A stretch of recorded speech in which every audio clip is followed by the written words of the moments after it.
Hey,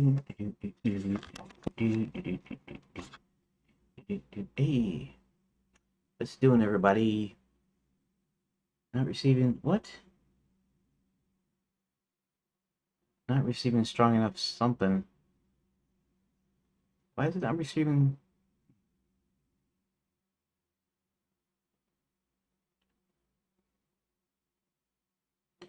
All right, let's see what this says. Huh?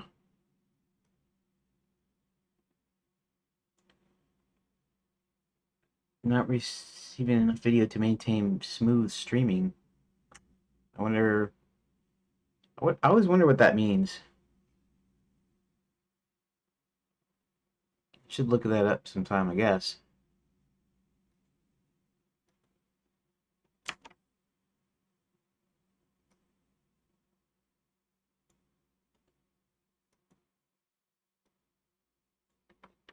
Hold on, let me check something.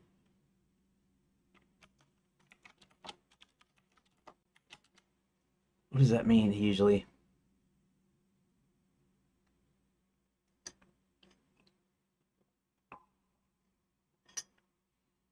It should have a fairly reliable internet connection. I don't know.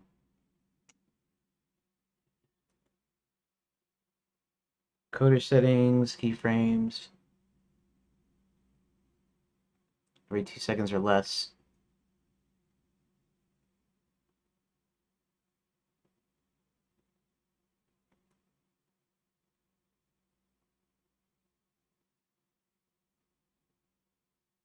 Reducing the workload on the GPU. If you're wondering what I'm doing here, let me show you the desktop. Uh, Here, let's mute my display capture a little bit. Let's turn this off for just a sec.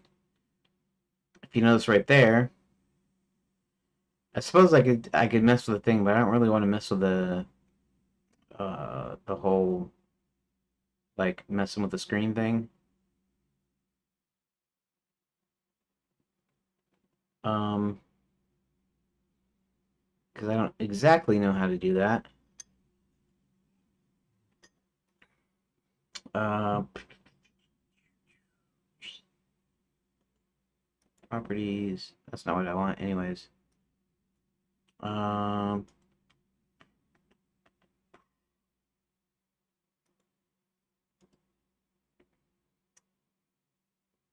Preview scaling, scale mode, blending mode, scale filtering, transform.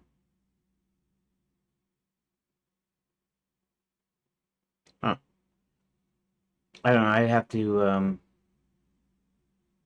yeah, I have to resize this thing, and I don't know how to do all that. But in this yellow area over here, it says YouTube's not receiving enough video to maintain smooth streaming. As such, viewers will experience buffering. And I don't know why it says Open Studio, because I don't know what that will do. Because it looks like everything is working fine to me.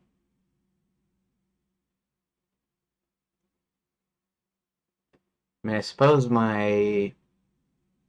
yeah, I don't know. Hmm.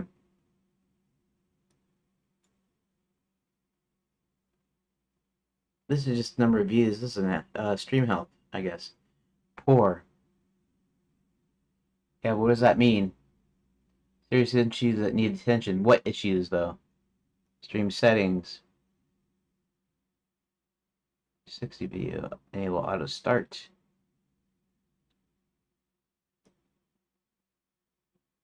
Stream key.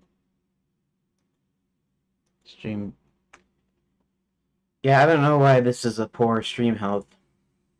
Um.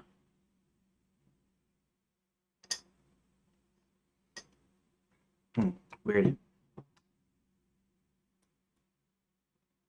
I wonder if I should restart the stream.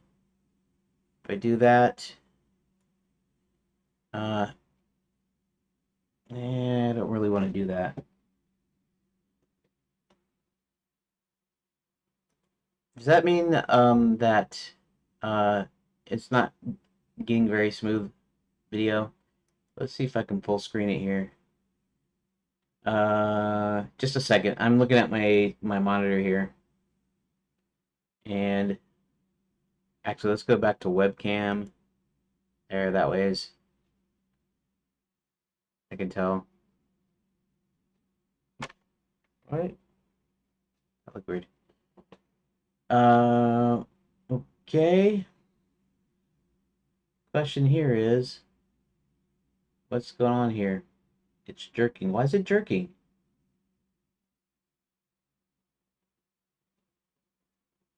Darn it. And after I spent all that time putting the stupid links everywhere.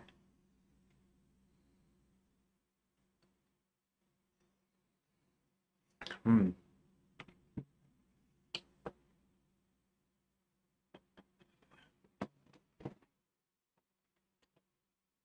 Yeah, it's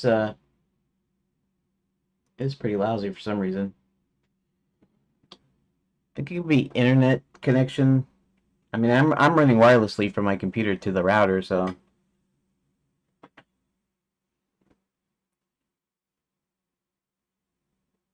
All right. I think what I'll do is I'll end it and I'll restart the stream. So, apologies. What? Now it looks like it's going fine. Is it poor or is it good right now? Because it seems to be doing fine. It was jerking, but now it's not jerking.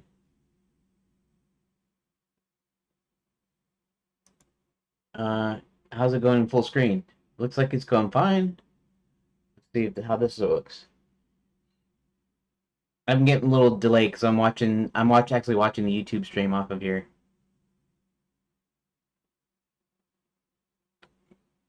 How's the sound doing?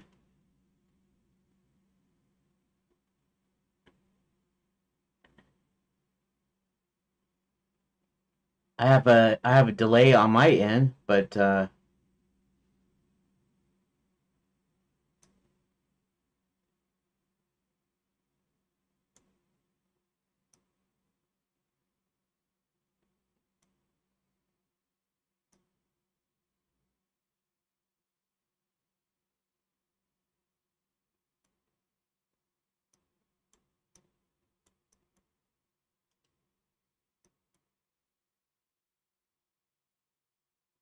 why is okay?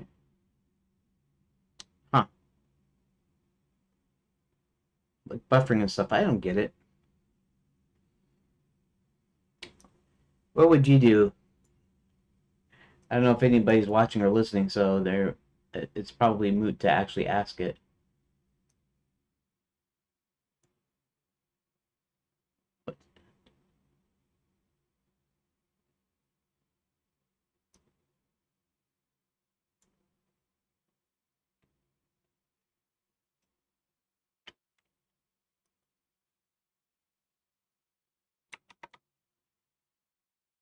Well, here I'm gonna go ahead and mute this because the sound sounds fine. Uh, not receiving enough video. I still don't get it. I still don't get it.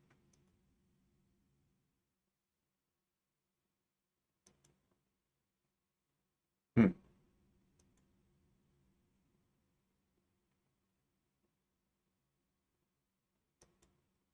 Well, um,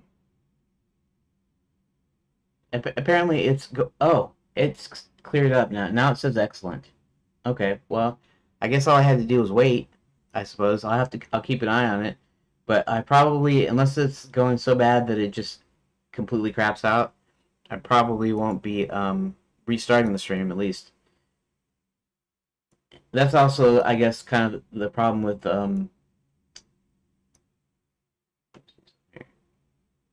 that. Hold on, I'm resize my hex chat window because uh I'm making it short enough to go on the side beside my live stream, the actual YouTube page stream. And why did it do that? Ganya? That's weird. And why is this thing... Here, I'll show you here. See the thing down here? The it's the stream. It's a little stream thing that tells you how many viewers, how many views, and it's not showing everything here right now for some reason. It's cut off for some weird, stupid reason here. YouTube Live Control Panel. Okay, so let's look at the docs. Let's go to YouTube Live Control Panel. See if it fixes itself. Click Stream. Okay, now it's showing up fine. Alright, fine. Fine, be that way. Fine, fine, fine, fine. Fine. Fine, fine, fine. Okay.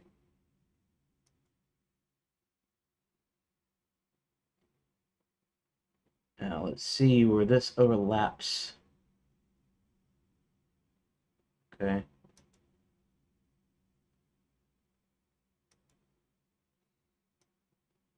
I'm gonna get it to where... Nope. I'm just trying to reestablish the windows here.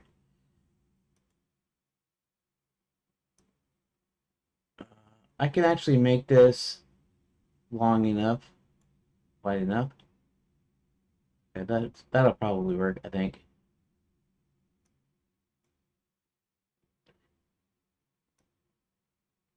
Honestly, I just need to know enough to be able to see the here, let's actually see if I can see that. Well, I can't see that because it's overlapping.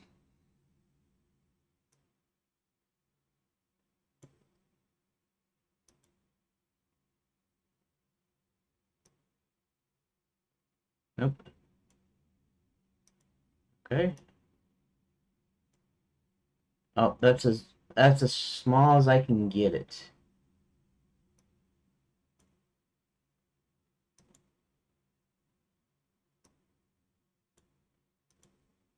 There we go.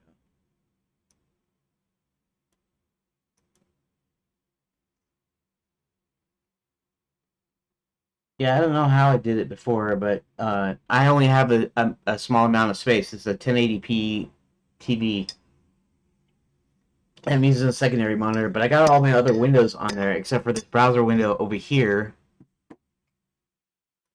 I can close that.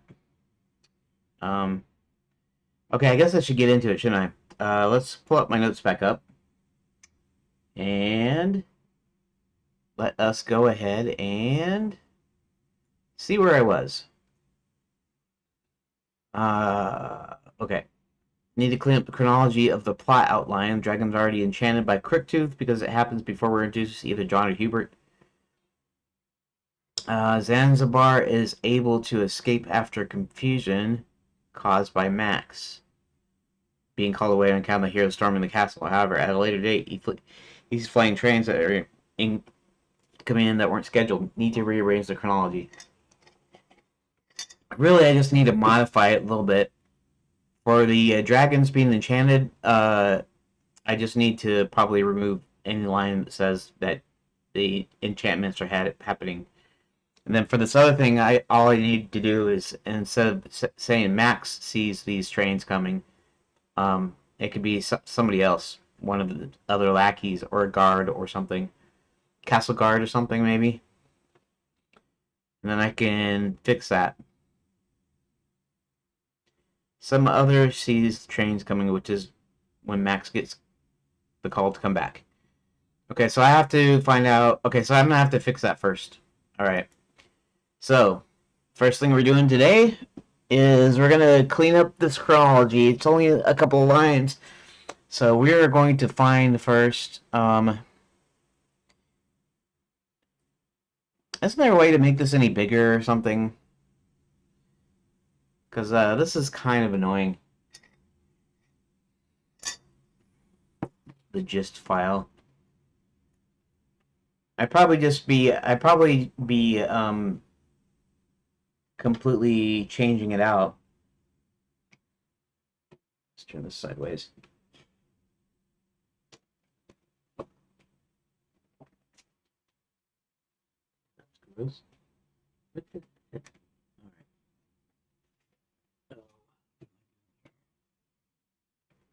I'm trying to find a way to get my, yes, kind of limited desk space.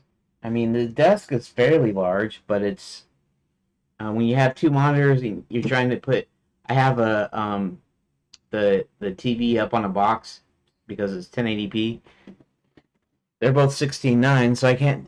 It's not like I have a monitor I can turn like vertical, which would kind of be useful, but so I don't have that. And you know, it'd be kind of cool to have like an ultra wide monitor, so I could just instead of using multiple monitors, I'd use an ultra wide, and then but the ultra wide has got to have one part that's big enough to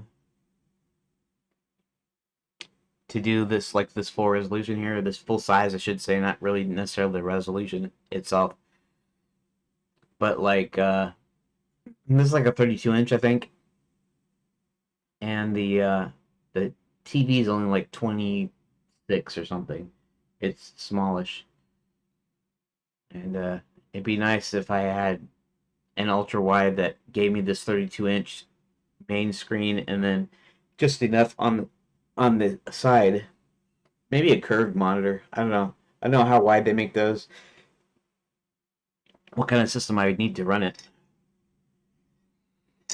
But it'd be really handy if I had the money. Um, so I have this little edit box, and it's just like I can't update the edit box. I guess the gist thing is not really for like full documents. It's actually for like little notes and things that you maybe a to-do list or something where you add on to it. Actually, it might be a good idea to for my project to actually create a gist for like a to-do list and actually do the to-do list in here instead of in like a text editor.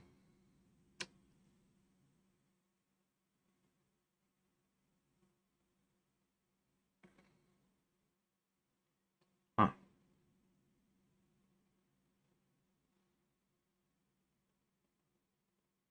Add file. Okay. I guess if this is what I have to work with, this is what I have to work with. I can always zoom it, although that doesn't really give me more lines. It just makes the image bigger. But hey, maybe that's a good idea anyways. I can see it better.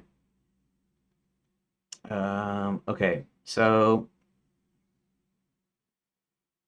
we need to go find where steps through the portal. Chester, friendly dragon, lands at the entrance. Then leaves, flies around. He sees the village being burned and rams the dragon hard enough to stop. For the other, Chester flies to his cave, pick up a few shiny objects, search more of his friends. Let's see. Hubert, Roland, Zanzibar does some more shows. That's not what I'm looking for. I'm looking at Chester. Nestor discussed the dragons, and Nestor tells Chester about Crooktooth's control. So I didn't even have a thing where maybe I already fixed that. Enchanted Land sold to a mysterious figure named Max. Closed down most of the resort. Most of the people disappeared. He brings in external help. Then John comes into Enchanted Lands, and we have Chester, who's trying to find his friends. He's a friendly dragon, so obviously he has friends. Nowhere to be seen. Chester leaves, flies around to find some of his friends. On his trip, he sees the village being burned down by one of them. He ran to the dragon hard enough to stop. I guess the idea was they're all friendly dragons too, and so something must be wrong here. But the other dragon can recover. Chester flies back to his cave, pick up a few shiny objects.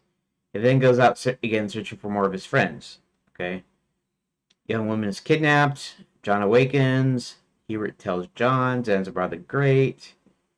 Does a few tricks. Hubert sends John to night school. Hubert himself goes to Wizard U. Roland half dwarf, half giant. Night school entrance. John talks to the guards, then gains entrance to the school. After asking around about the princess, tells the knights they're using real weapons. Granny Shannon Landing is the first stop on the Princess Tour when John sneaks into Princess Prep. That's good. Yeah, I'm gonna have to do a lot of that because I started writing a narrative, so I got like the first half of the story done as a narrative, and I never went back to it. I might not go back to it still because I still I think I like working on this, and if it's there, if I need to use it or if I need to review it. Anyways, it tells me that you. Oh, I guess must have taken care of that because someone tells John that the knights are using real weapons and dragons are terrorizing small villages. So far I don't have a wrong deal here. So Max later finds his money gone with Zanzibar. Max helps Zanzibar large productions. Chester catches up to a few old friends. He tries to break them out of the spell with some of the shinies. That doesn't work. He tries to breathe fire on them. That doesn't work either. Desperately flies to Nestor's cave, where Nestor's about ready to fight when Chester speaks. Chester and Nestor discuss the dragons, and Nestor tells Chester about Cricktooth's control. Okay, so I never have Cricktooth actually do anything here. He's already done it. I mean, that is the way it's supposed to be. She escapes. She stumbles upon a room with some maps. The Count comes back, tells John and Hubert what he found. So that's actually, there's nothing wrong there. Clark's guard. He'll speed away. Black Knight's just chasing him. Zanzibar working in the mines. The princess looks back and says something about the Black Knight looking familiar. This is kind of a conversation, and this is not something that should be on multiple like nodes or cards or scenes or rooms or whatever. It should be like one or something.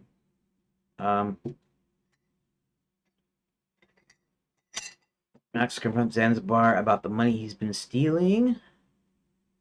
Hubert, the princess, and John eventually come to the forest without leaves on the trees and slow down a bit. That's a lot of stuff about the. Okay. Black Knight's chasing them. The crowd looks angrily. Unicorn is unable to remember his name. Blah, blah, blah. Roland, the Count replies. Roland sits at the table. Count turns into a bat and takes off. Hubert, John, the princess wake up on the road with a big headache. Hubert mentioned they must have been in Lapswood because of the splitting headache. Hubert then notices they're on the road to the Batson Belfry and they travel there. At the Batson Belfry, Hubert dings the bell loudly a few times. The Count, as a bat, comes right in and rematerializes in front of them. Hubert mentions they had a bit of trouble rescuing the princess, but all is well now. Count mentions Roland's looking for him. Tells him to get Roland, bring him back here. Once there, Roland tells them the slaves are working in Max's Quicksilver mines. After reviewing they formulate a plan. Hubert sends Roland and John into the mines. Hubert tells Sir William that they're going to have to infiltrate the administration castle. He then finds the dwarf's magic focuser disc and casts a spell on Sir William, hoping to turn him into a bird. And honestly, I don't think in this whole thing, Hubert ever thinks he's going to turn something into whatever he thinks the spell is going to do. He knows that something's going to go wrong, but he's hoping it'll be something that will be helpful. Sir William starts growing wings and then starts flapping them and achieve and lift. Sir William tells Hubert to hop on and they'll fly to the castle.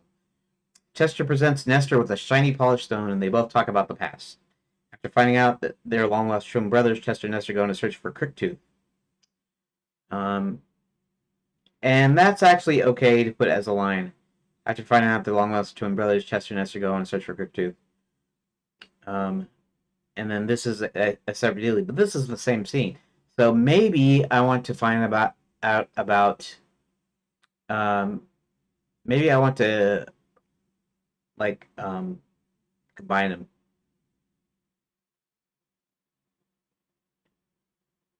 Chester gives Nestor a shiny stone. They both talk and then go on a search for Cryptooth. That's probably how I would do it. Because I'm just trying to get it down to events. Now these are 2 events presenting with the stone, and 3 events if you count the talking as an event. And then they go start on the search for Cryptooth, but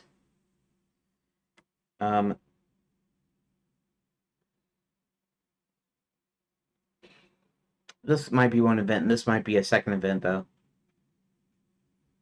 They take off searching for Cryptooth. Anyways, this probably should be on. It's like I should look at these also like locations. So if there's some where they're in the same location but they're doing kind of multiple things, I should see if I can combine it as much as possible into one line. Remember, it's gonna be 1 line per room or per scene, or whatever you're gonna call it.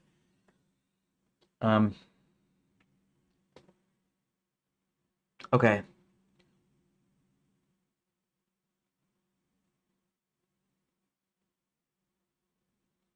Max finishes the Omni Gate and is ready to test it.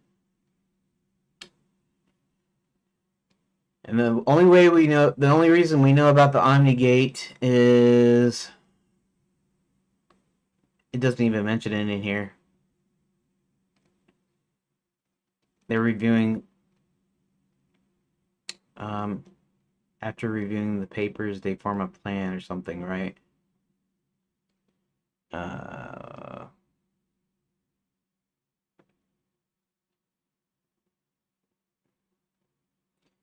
And this would be actually, instead of after reviewing the papers, after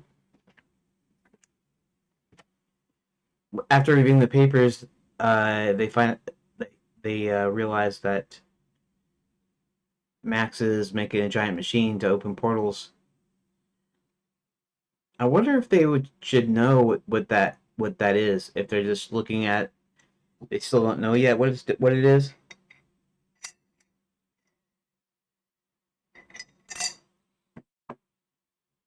If I did that, I would need to find a reason.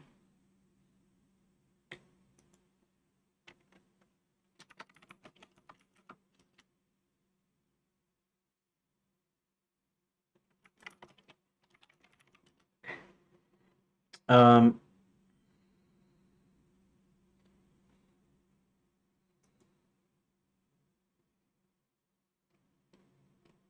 you know, earlier I had this twisted. Maybe I should have it like turn like really close here. I mean, that still kind of works. I could do this to turn around. You can see more of my bed, which I don't really like that much, but you know, um, that way. Okay. Um, but yeah, this kind of makes more sense. Then I can just turn back to the main thing here.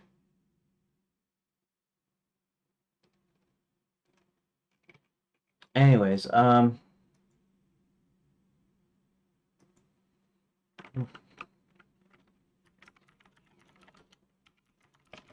figure out what the outline. Okay, so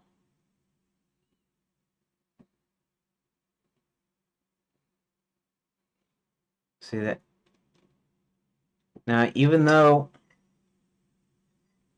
I don't need to do a full description of the OmniGate, I should probably, actually, I could just probably update that part right now, anyways, couldn't I? After reviewing the papers, oh, that's what I was asking though. The OmniGate. Do the heroes even know what the Omnigate is, and how do they find out if they don't know?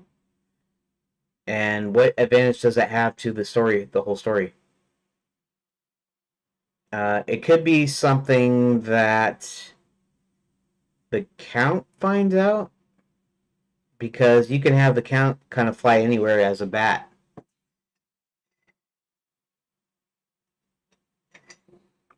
In fact, I don't know what the Count is doing over here.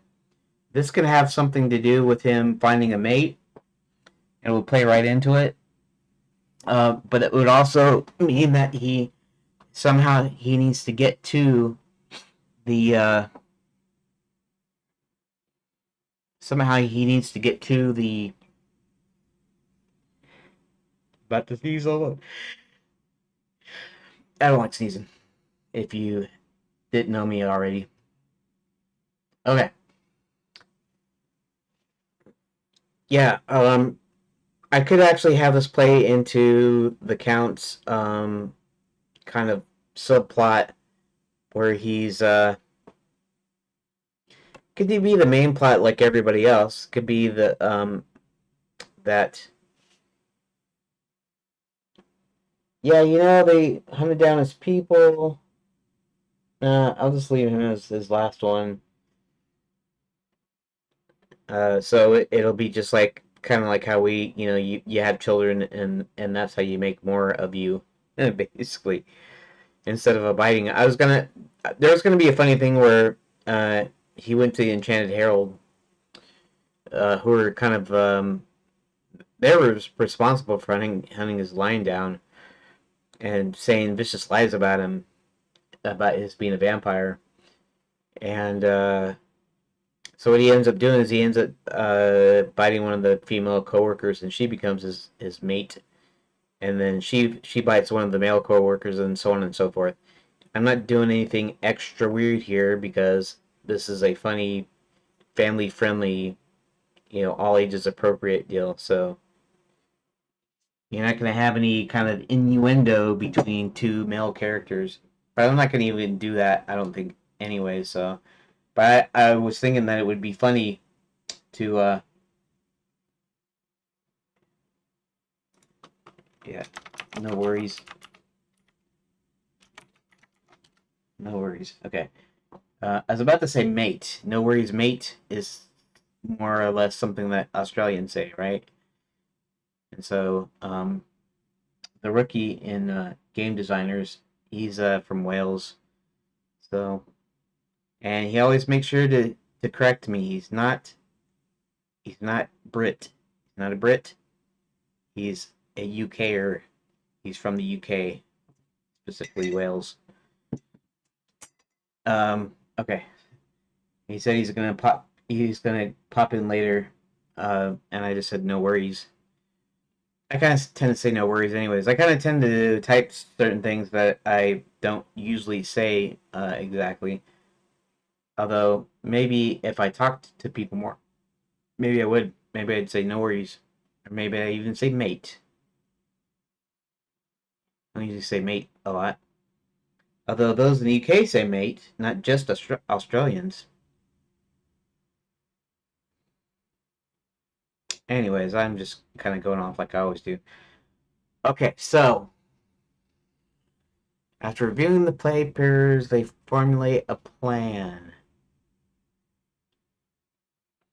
They have to. You'd have to kind of know what it is before you formulate your plan, don't you?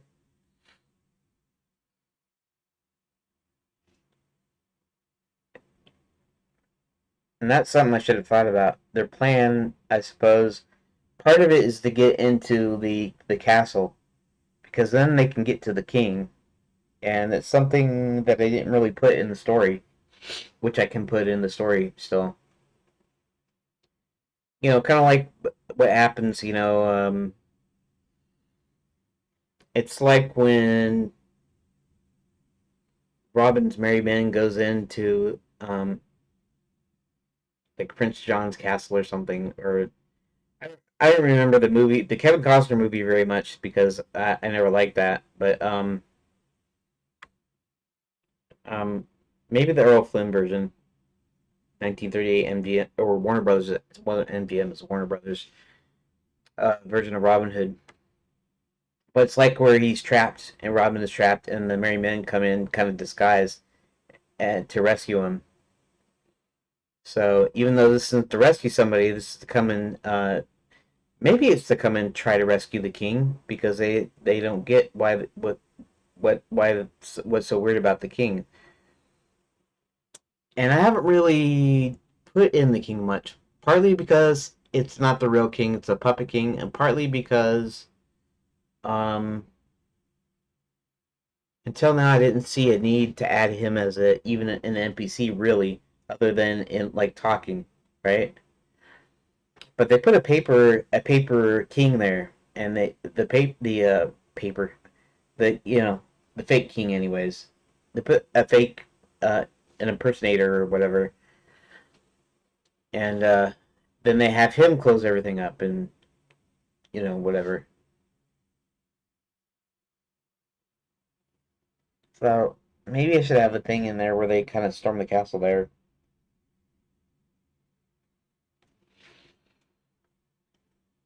They need to take their they need to take the lands back, make enchanted lands great again. Melga or something. Um,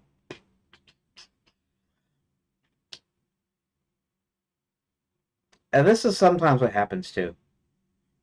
Yeah, I'm trying to come up with stuff. I have to think about it. I usually sometimes I spend days. Sometimes I'm pacing up and down, just trying to think of certain things. This is kind of thin in here. This needs to be actually stronger because this is they're reviewing plans to storm the castle. But why are they storming the castle? You know, uh, I mean, other than things getting weird, they don't really have a reason. Let's turn that off. But they don't actually have a reason to storm the castle. Not really. And that's something I gotta kind of work on. There is a good reason, and that's because Max is there and he's trying to build his machine, and he got a few things confirmed, like him coming back. But yeah, I didn't even say what those other important papers were because I was just thinking they she grab a bunch of papers, and one of them would be the plans, and the other one be kind of like whatever they're saying. So I'm not sure how to do that yet. Feel like I'm gonna be on stupid story stuff forever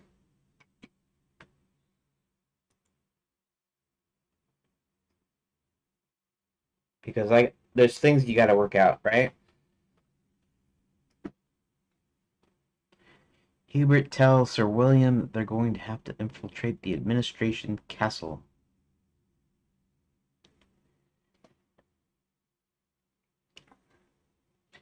Yeah, this kind of might even kind of change the story just a little bit because maybe they think the whole thing kind of starts and ends with the king, and then King's kind of been kind of indisposed. He's been in his basement like Biden, and they want to see what's going on, and then so yeah, that's gonna have to take some reworking. Shoot, I might have to actually pull this back in the edit thing because I'm gonna need to do some like drastic kind of changes, and it'd be nice if I had full text editing um, features,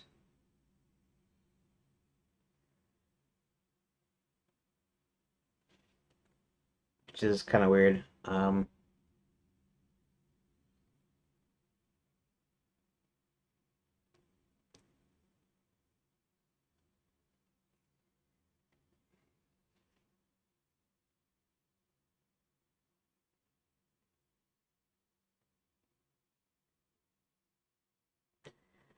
Oh, Hubert and Sir William actually go to the castle. I forgot about that.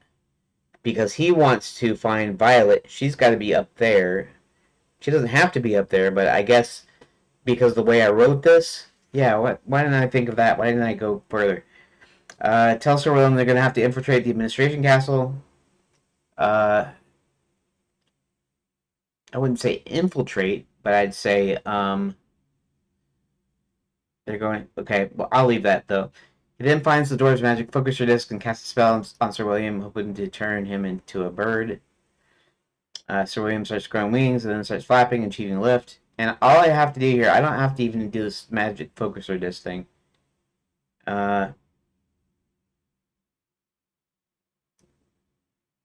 Hubert, say Hubert, casts a spell on Sir William, hoping to turn into a bird.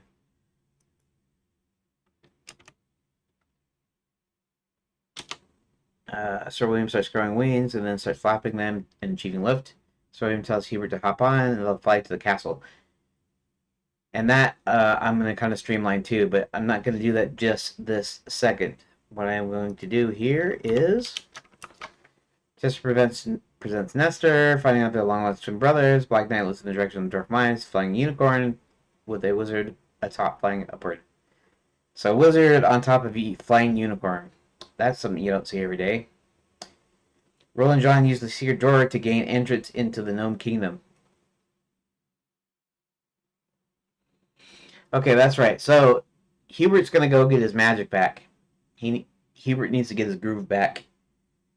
And they make plans to gain entrance.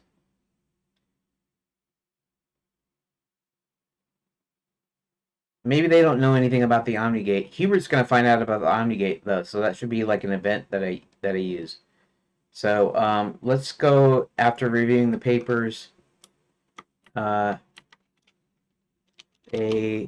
notice blueprints or something called an Omnigate.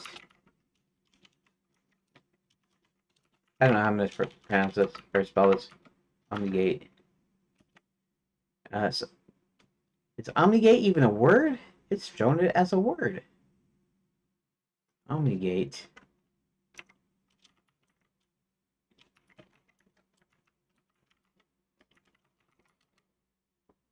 Is it a word? No, that's not it. That's that's interesting though.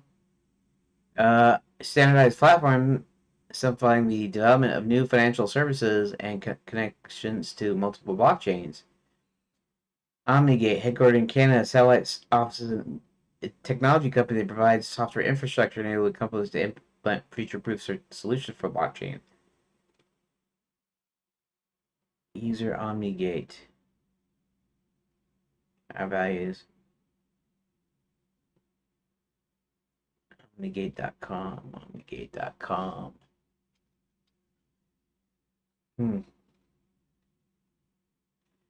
Omnigate's a company. Now, I probably wouldn't.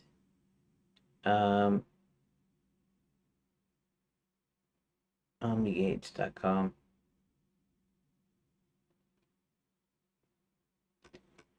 Let's ask the AI here.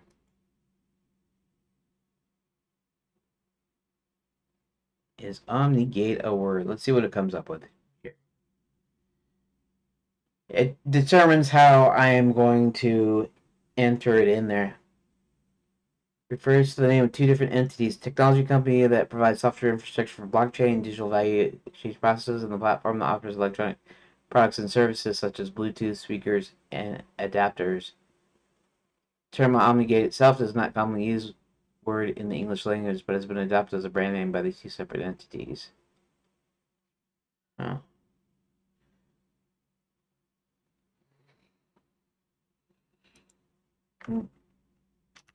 I'm making a game and I'm deciding how I will spell out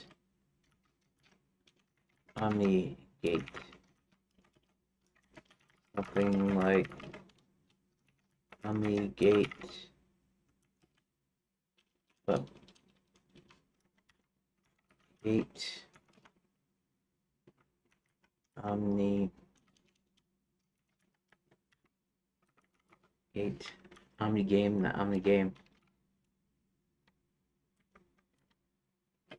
Or gate. Want to avoid illegal troubles. Let's see what it says. Kind of interesting here.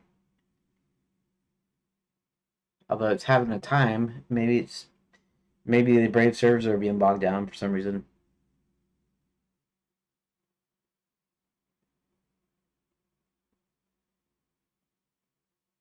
Two-path servers can help clarify the meaning and make it easier to read.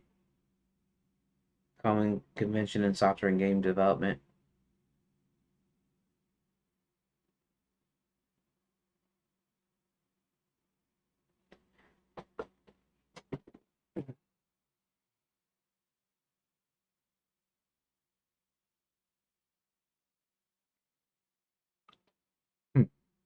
Okay.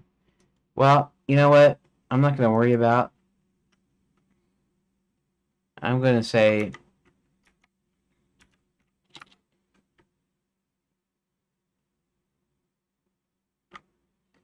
Oh, I can just leave it. Doesn't matter. It's a thing in the game. Maybe I can worry about it later if I get to a point where the legal thing would matter, if it actually even mattered. After reading the papers, they noticed blueprints for something called an Omnigate. And start formulating a plan.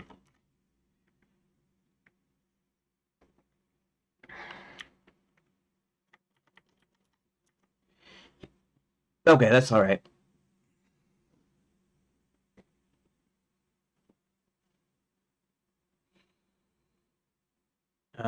Okay, so Sirius with grown wings starts flapping. The flight to the castle. Chester presents. Okay, twin brothers. Black Knight. Roland John secret door. Max finishes the Omni Gate. Well, this is what I. Okay, so this is how I spelled it before. Something called the Omni Gate. Start formulating a plan. Okay.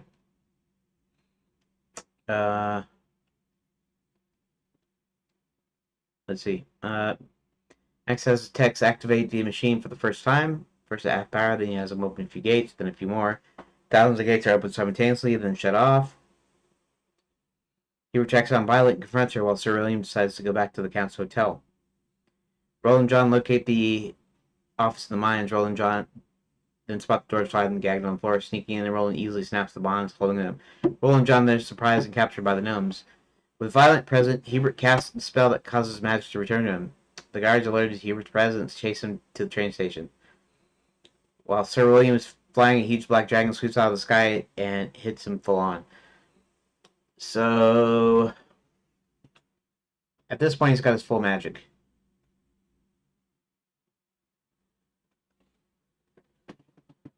Huh.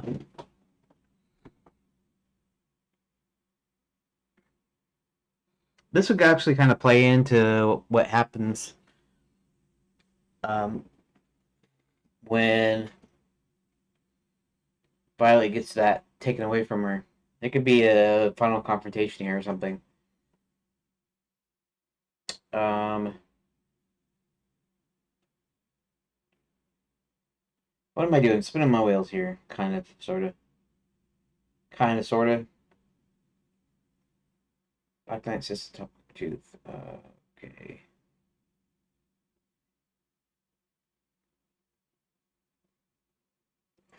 Um.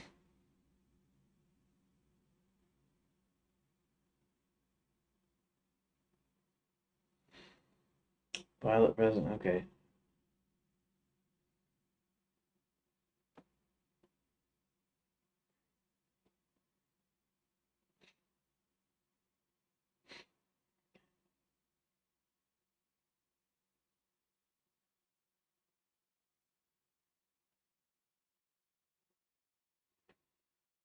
I don't know about the Puppet King or not. Whether. And obviously, he's got to be in there somewhere, so. and maybe even taken care of by the end of the story.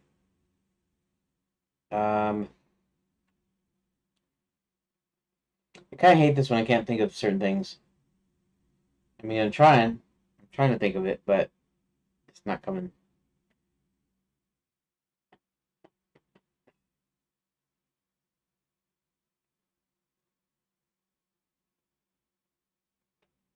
I feel like yawning because I'm sleepy, I guess, again, like always. Ugh.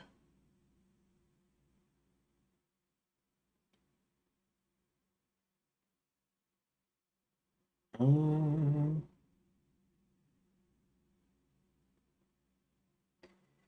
that's just a fight. They have a fight. Okay, that's fine.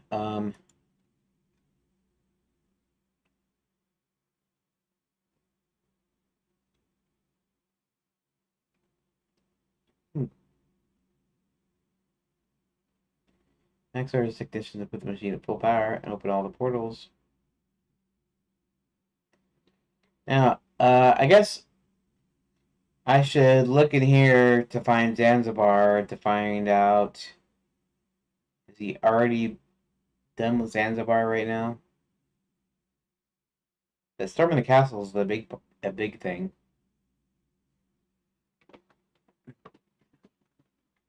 Because here he's got to be at the castle in order to do this.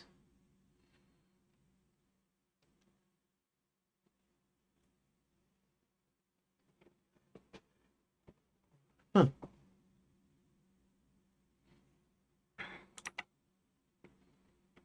Search for.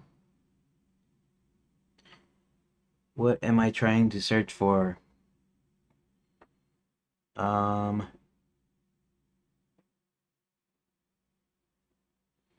I guess Zanzibar.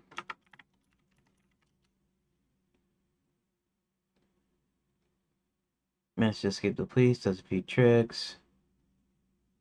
More shows, confronts Zanzibar, makes a deal with them, mounts for larger productions. Get money off taxes, stealing money.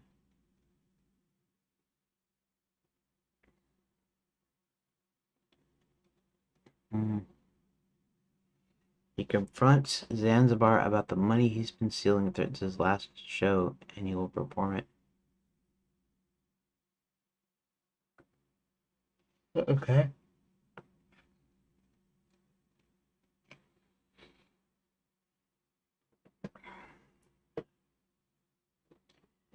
Zanzibar is really big in last show. Max yells out. Crowd looks angrily towards.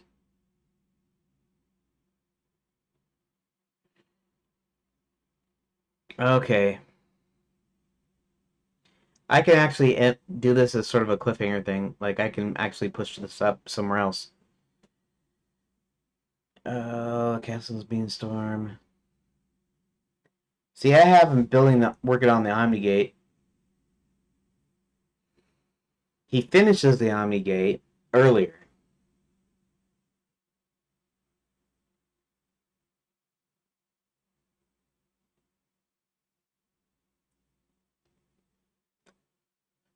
Huh. Okay. Mm.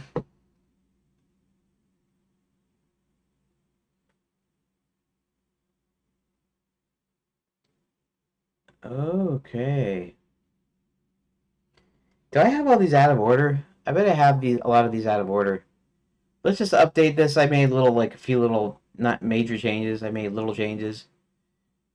Uh, I need to be able to go through this and see if there's any major.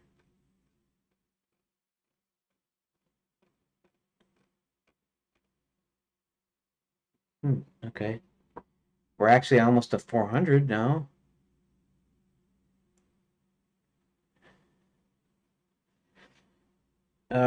Max. Okay.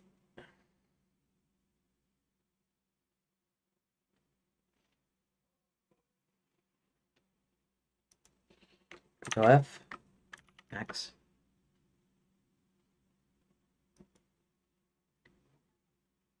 Max later finds the money is gone.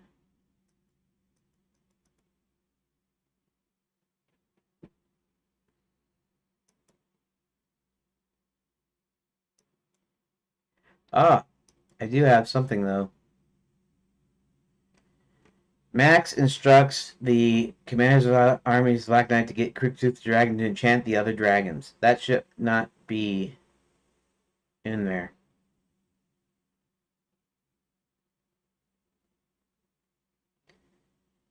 That's just something I can delete out of there because the dragons are already supposed to be enchanted by this time.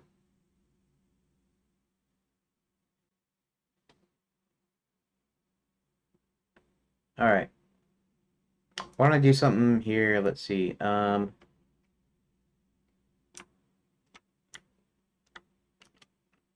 Line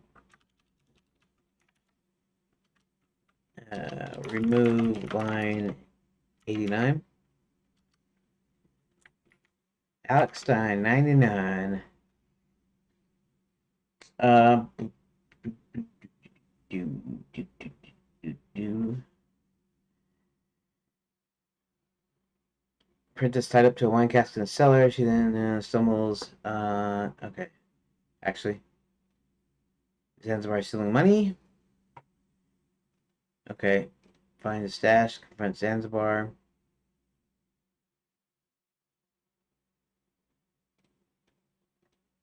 Okay. Now around 170. Uh, is when Max gets word. See, I can't have that. Either I need to move this up, or I need to change this part about storming the castle.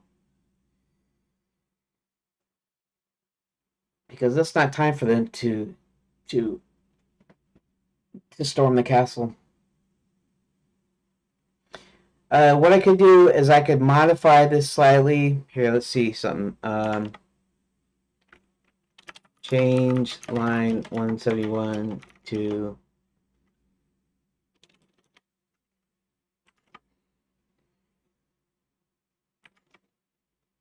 from Max gets word. Wait. That the castle is being stormed to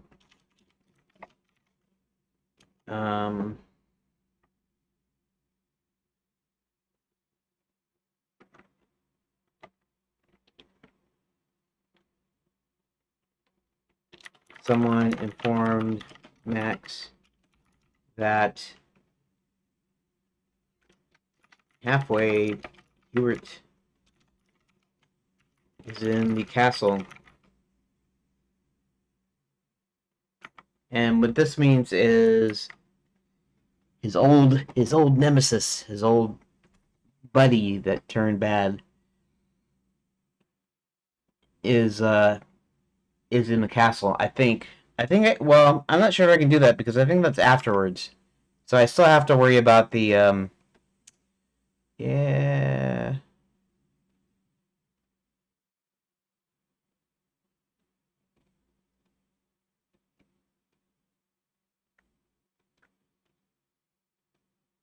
Yeah, that's still gonna have to be changed, I think. See, he retracts on Violet at the castle before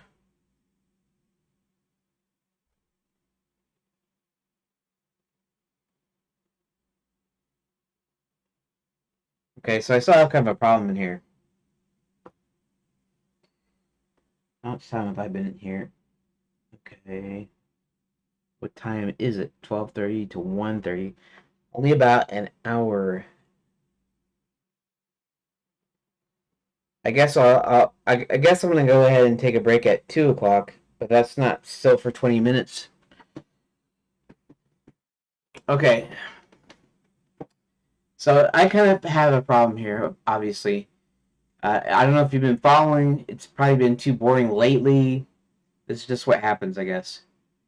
I can't worry about that right now. But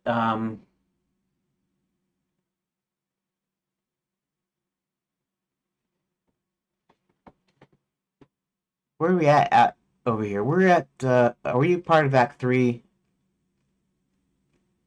No, we're still in Act 2, aren't we?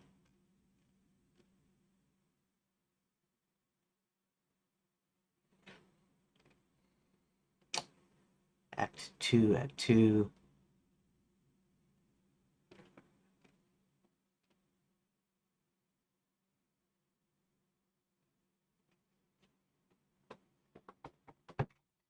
Huh.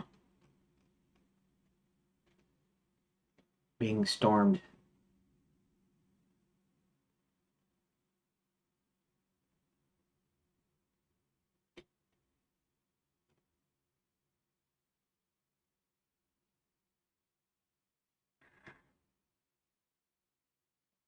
Did I say why this is problematic?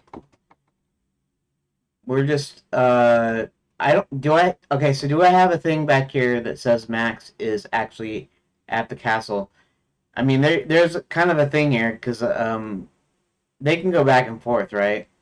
So it depends on the timing. Uh let's see. Okay, that will delete.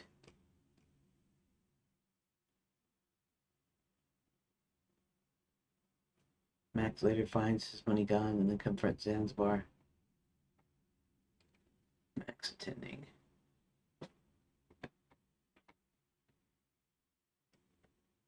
Well, I was thinking I had a problem there, but now I don't see the problem again. I mean, that's what happens sometimes. I read it and then I'm going, oh wait, that's a problem. And then I go, wait a second, no, it's not.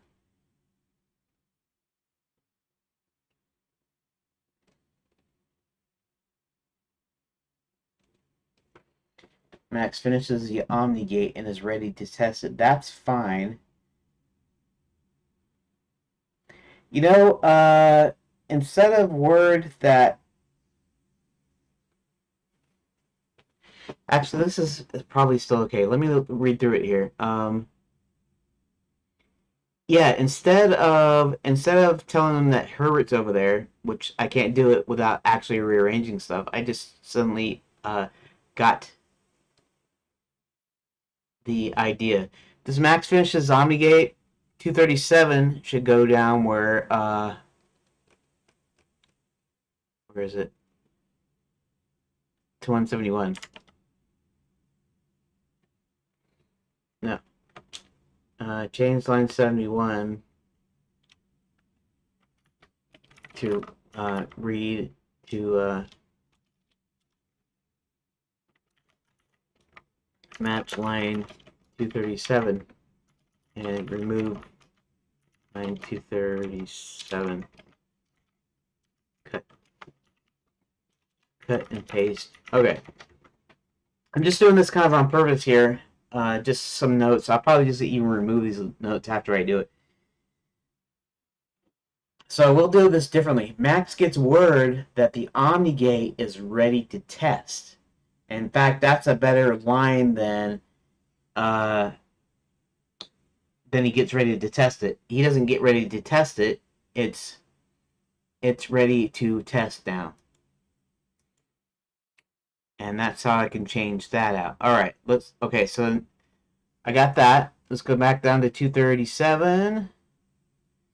Finish the Omnigate. This is the actual action here. It has text activate the machine for the first time. And that's when he gets back. Down set off, he attacks on Violet, confronts her while Sir William just has to go back to the Count's hotel. Roland and John locate the office in the mines. Spot the dwarves. Okay, Violet present.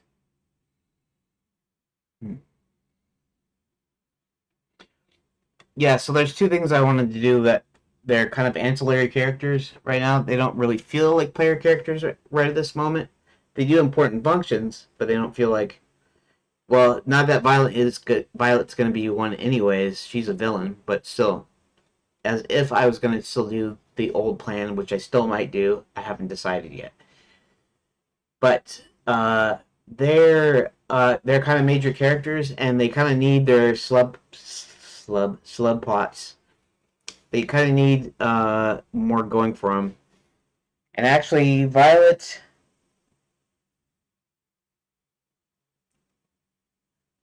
Violet is supportive of Max because she thinks she's going to be there when he rules everything until she doesn't. Um, and of course, the subplot is actually.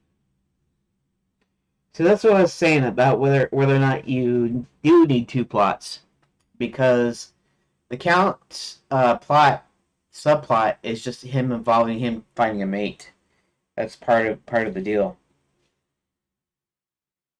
Before it was to help raise a vampire army, but since he's actually a good guy, not a bad guy, I don't know if I want him to raise an army at this point. So instead, um,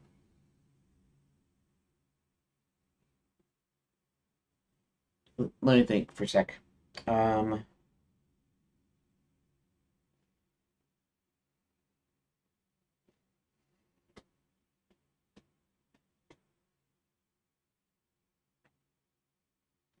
so his main thing is that he's actually I don't know. I guess maybe sidekicks don't need a main plot and a subplot because their main plot is still the main plot.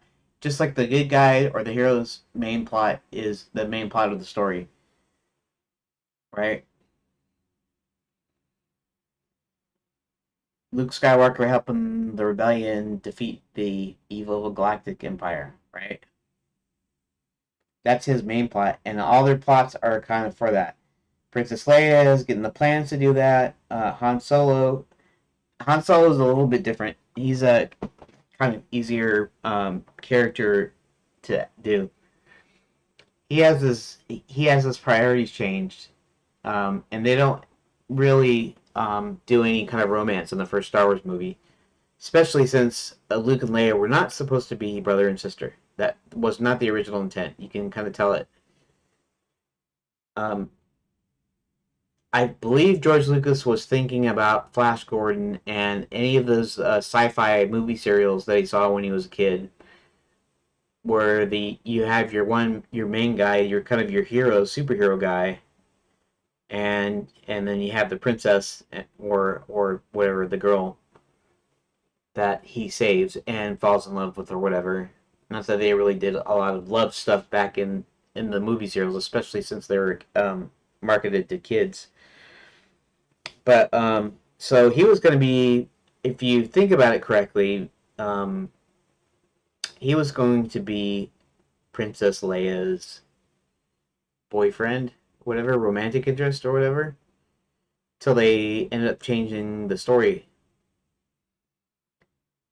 If you think about it, I don't know if you've ever watched any of the interviews, but George Lucas was saying how Obi-Wan, he didn't have anything for Obi-Wan to do in Empire Strikes Back because they had killed him in the first one. He did this, you strike me, I become more powerful than you could possibly imagine. Well, if you think about what I said about my theory about Star Wars, the first Star Wars movie being sort of rewritten as a space opera, Lord of the Rings, you'll realize that, what was I saying? See, ADHD is a kind of, I'm losing my train of thought. Um, oh yeah, so Obi-Wan Kenobi is sort of like Gandalf, right?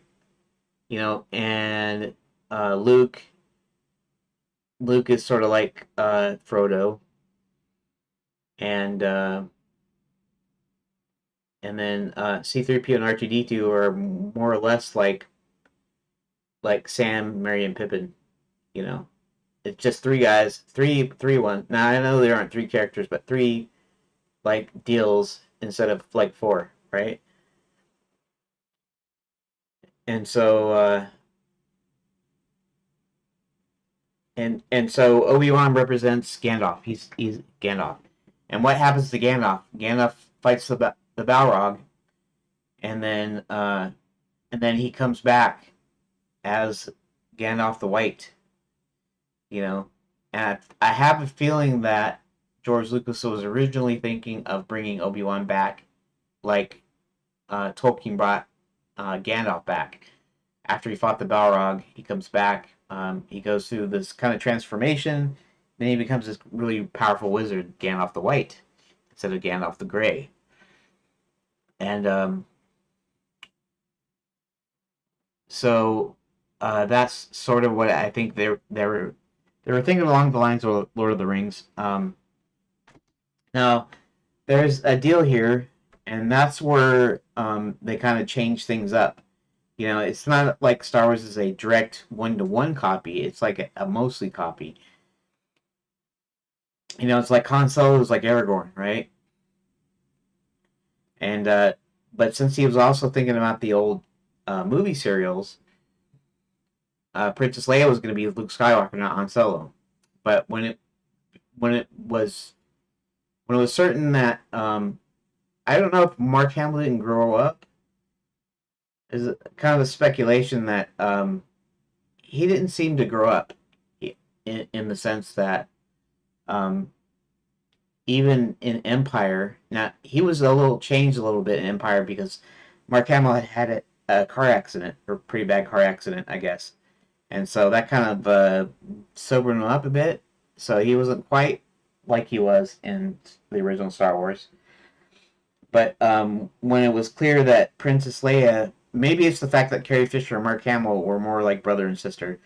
Maybe they actually literally when they were together, maybe they were more like that. And but there was an attraction between Harrison Ford and Carrie Fisher. I don't know if that's the deal. I'm just kind of speculating because based on what it looked like. Anyways, I don't remember why I was going on this little tangent. Um, what was I? Okay, so how was I going to relate it to my? Oh, I was thinking about the whole the subplot and subplot thing. Anyways, C-3PO and R2-D2, for instance, they don't have multiple plots. They only have one thing that they're there to do, other than provide comic relief. But as far as service to the story, they're facilitating the MacGuffin really. So the Death Star plans. That's how they get through the Death Star plans is with that. So that's just a one plot. Let me think of something else that's um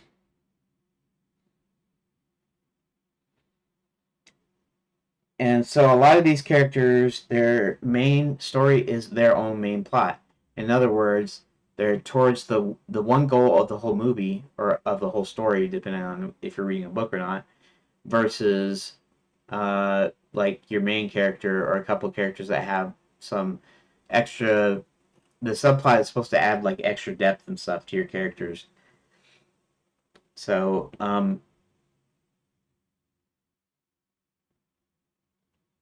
yeah.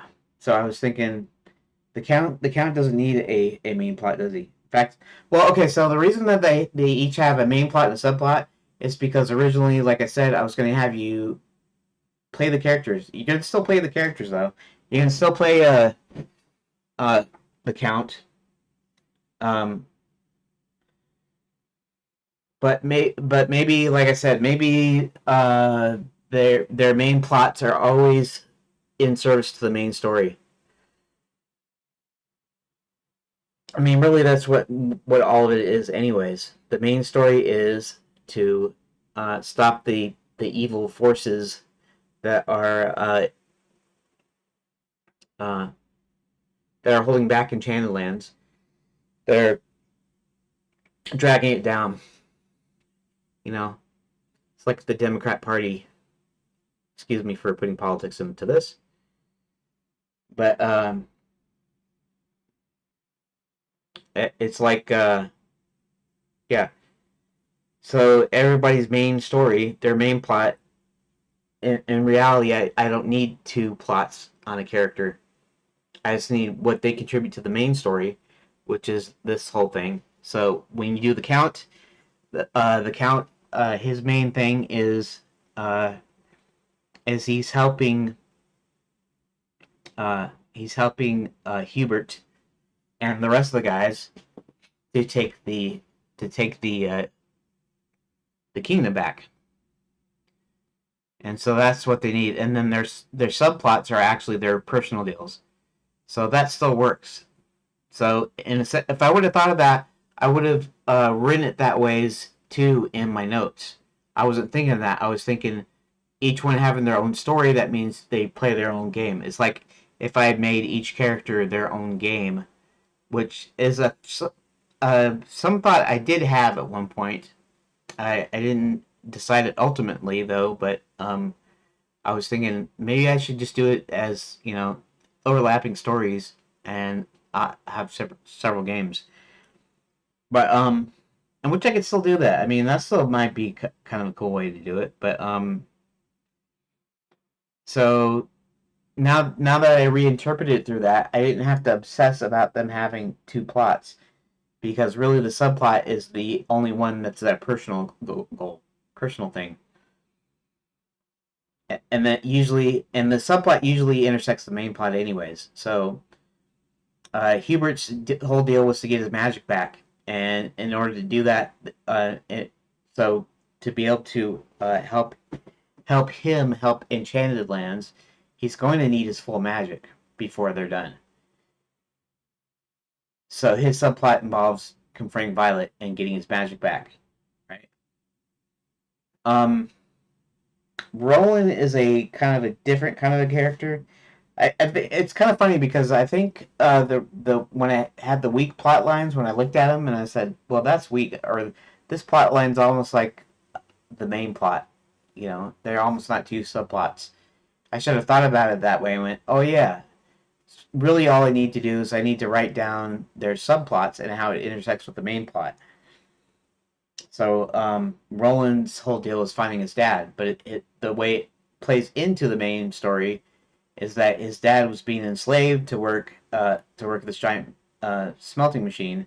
I know I got tons of giant machines in here, but to I don't know. He could do ore transport or anything that would require moving heavy amounts of materials. And that would be like ore, like giant ore cart or something. Maybe a mine cart was 20 times bigger than traditional mine carts. So he could put all the ore into it, and they could do a few trips or something. I haven't really decided that. I can change it at any time because right now he's doing some sort of smelting machine. I don't even know how smelting works, so I don't know if there's a machine involved or what. Something I have to look up. But so okay, let's think here for a second. Um, um, um, um, um. Mm, mm, mm, mm, mm. Let's see. Okay. Um, time's it? It's about 2 o'clock. No, it is just about 2 o'clock.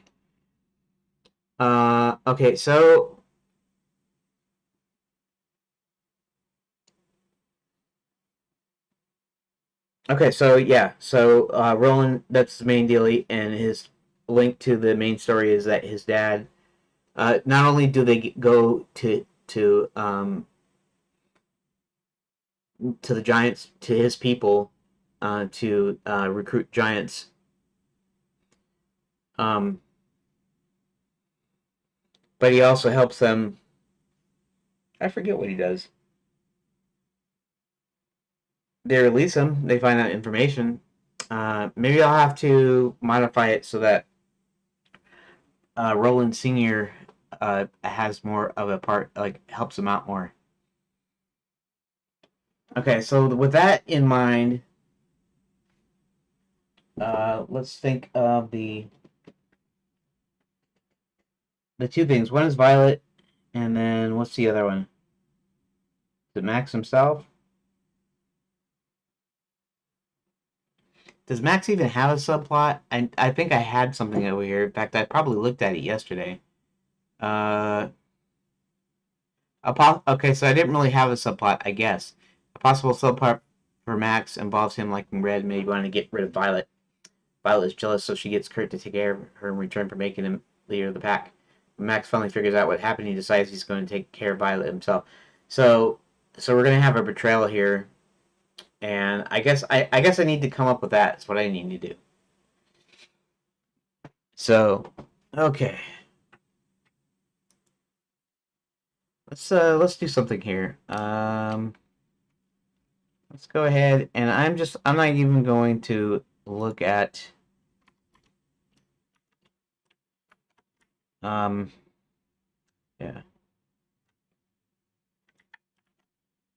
I'll have to do this change here and this couple of modifications here, but I'll do that in a second. Max Maximilian spell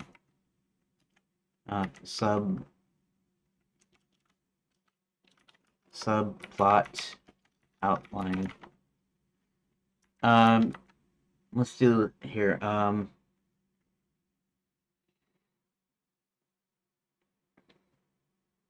forget how I did that. Okay, so subplot.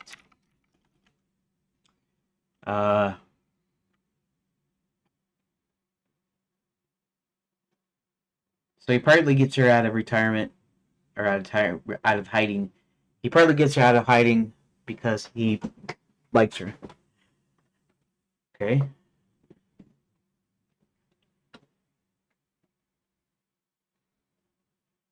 Okay. And we can. Okay. So, and actually, you could almost say that the main. Well, no, that's not his main uh, deal. That's what he does, or that's what he wants. He just wants he wants the werewolf army.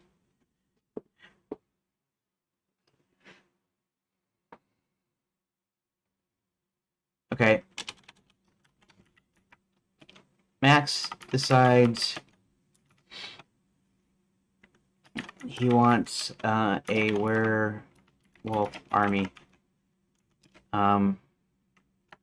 but needs to find a way to recruit them. Then he remembers Scarlet, Red, Clover, and particularly the riding hood she always wore, which happens to be red, of course, but I won't say that here. And what good times they used to have.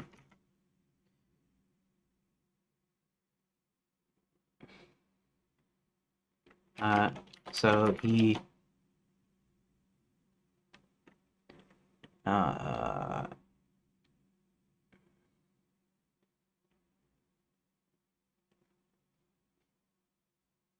what does he do? What do you do when you get somebody out of hiding?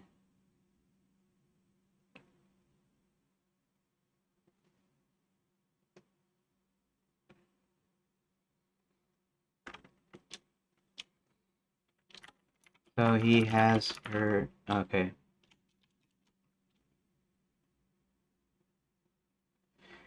Let's see if I can. Okay. Let's do it this way.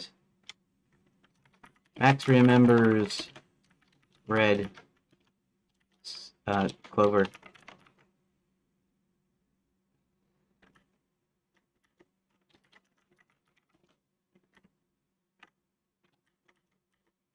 And the fun times they had, so he wants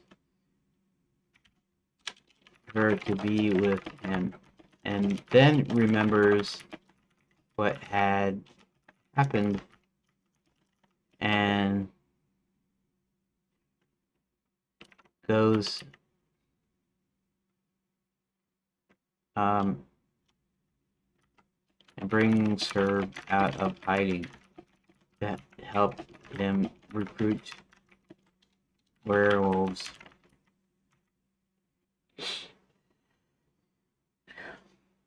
That's the subplot. The subplot is actually part of the thing that he wants.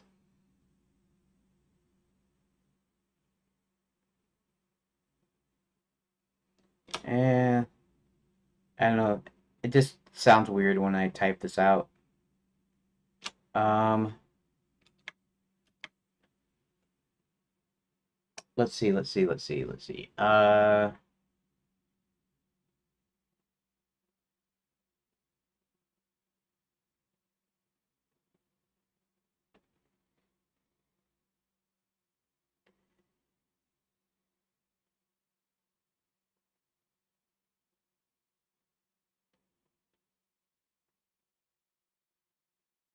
Could we say Max is getting tired of Violet?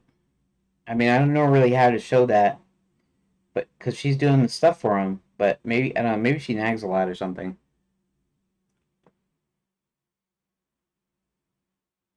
Maybe I can make that somehow make that funny. Some argument they have or something. Max is getting tired of Violet and remembers what a fun time he had with Red, Scarlet, Red, Clover.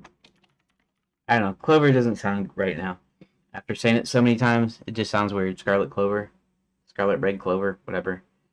Doesn't flow or doesn't send me. You might say.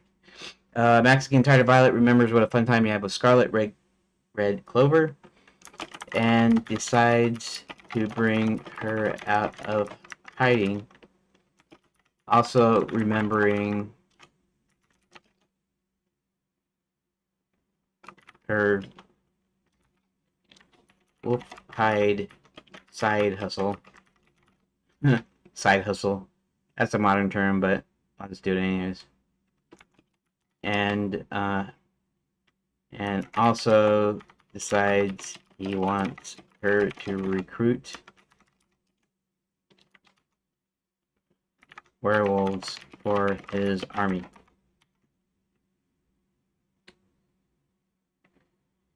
Is that all I need to do for the subplot? As far as the plot outline actually shows what actually happens, and this is just like kind of a kind of log line version of what happens.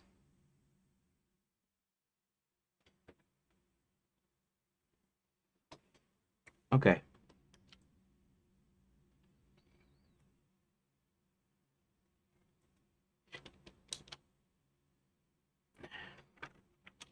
And he wants her to be with him when he finally starts conquering realms.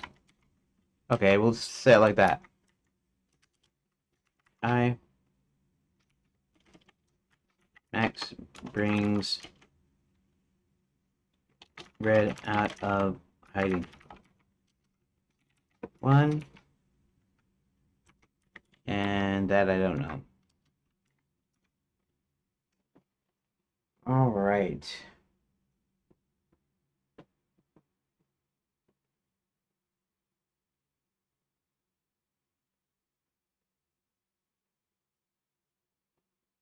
I have to decide some way that he puts Violet off somehow. I'm not really sure. Anyways, it is. Oh, it's just after 2. I wonder if I should break here. I might break here and think a little bit about what's going to happen. So if you'll bear with me and come back after, it says 30 minutes on the deal, but maybe I'll try to be sooner or whatever. I won't try to be, at least not try to be longer than 30 minutes, but maybe try to be sooner. So I'll break. I'll see you on the other side of the break.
Hey, look at that. I look like I'm on time today. And you're here. Okay. Alrighty, I am back. Well, it really takes a while for me to get back, or for the thing to get back here. I wonder if that's I wonder if everyone else experiences the same about the same amount of delay. I timed it one time it was 20 seconds. I don't know if it's 20 seconds all the time, but it's 20 seconds this time. So, anyways, I just went and got some more coffee, and but I'm still uh trying to figure out this whole subplot thing. So he likes Red. He wants to bring her on. He wants her to be uh he wants her to be with him and not Violet. But I'm finding it hard to translate that into a set of actions that happens, a set of things that happens. Obviously he gets her to recruit the werewolves. Um and that's a side thing. That's not part of this little subplot here, other than the fact that the when he brings her out of hiding, it's first because of that, and then secondly because he wants her to recruit the werewolves for him. Okay, so I still need a some sort of I need some sort of like a set of actions for Max to do for this, and maybe he's considering about getting rid of Violet somehow, and let me go. Let's go check out my notes about Violet.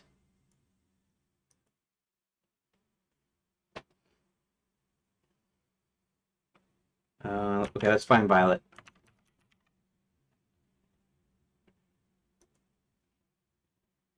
Violet. Okay. Violet is sort of his partner in crime, but he's kind of wants to get rid of her now. He's kind of tired of her. I don't know if it's like a superficial thing, like when some jerk of a guy gets tired of his girlfriend, he starts to wander. But I'm not really doing that. I'm not. I'm not really doing the adult thing in here, even though I'm having this little kind of love triangle thing going on. It's mostly top level, mostly kind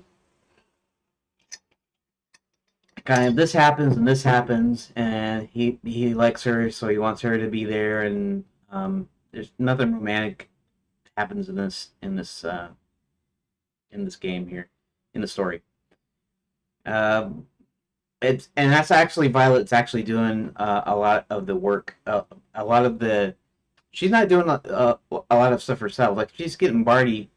Barty's basically the muscle. She's sort of the mind, I guess, the brains or whatever you want to say, the thing that keeps Max's organization running so that he can continue on with the I guess kind of like what you imagine a wife kind of should be. And sorry if you think that's sexist, but this is what how I think of stuff. But like being supportive and like doing the ancillary work that keeps things running.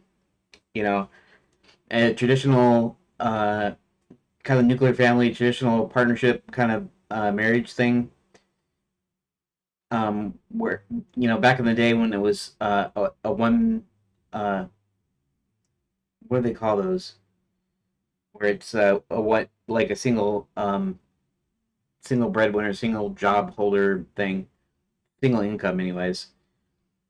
So the guy would go out and do work, and a lot of the times it wasn't even like blue collar stuff. It was physical work, like construction or whatever physical. And then when he comes home, his wife would have the house like running like a clock, basically. Everything clean. If there's kids, she'd take care of the kids. She'd take care of the meals, that sort of thing. And So the guy would be doing this hard work, outdoor work, and she'd be doing this hard work inside, and that kept things running smoothly. So I'm just trying to. I'm not saying what. I'm not trying to inject my views into anything. I'm just saying this is how I'm framing this deal. So Violet basically kind of keeps things oiled and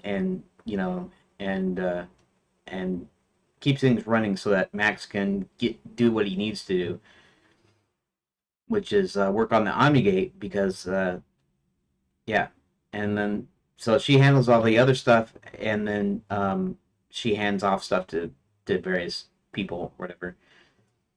She gets Barty to kidnap Princess Karen, and she's trying to convert the fairy godmothers, which most of them are tourists, so they're not even magicals. They're not even citizens of Enchanted Lands. They're just people, and but she's also a bad guy, so that kind of makes sense. She's trying to convert them to witches, and so I'm trying to think of what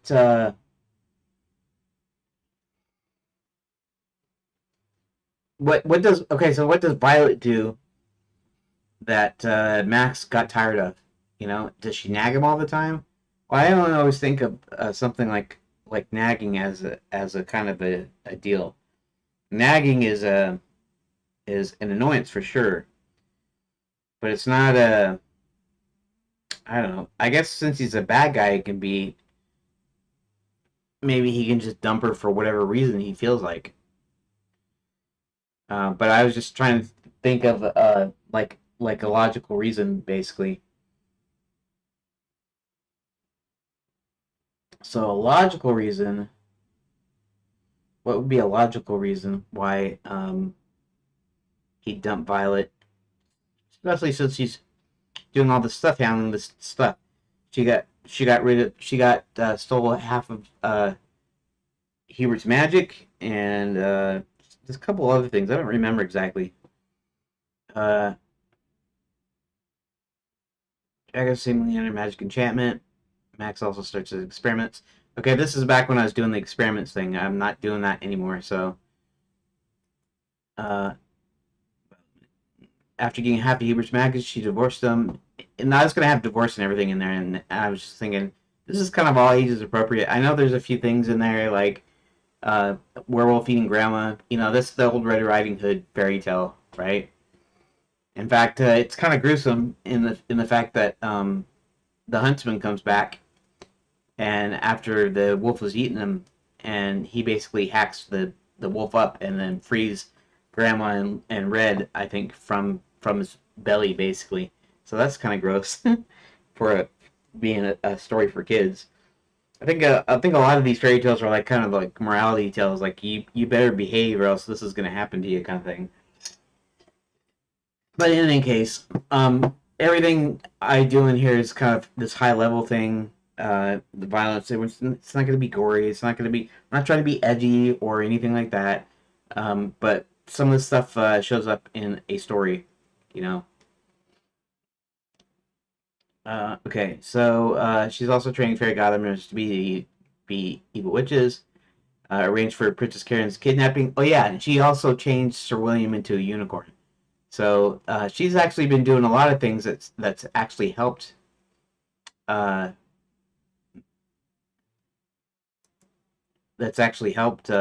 Max get to where he is. In fact, she's even uh, told the Black Knight that there's one more unicorn that he hasn't uh, had a taste of.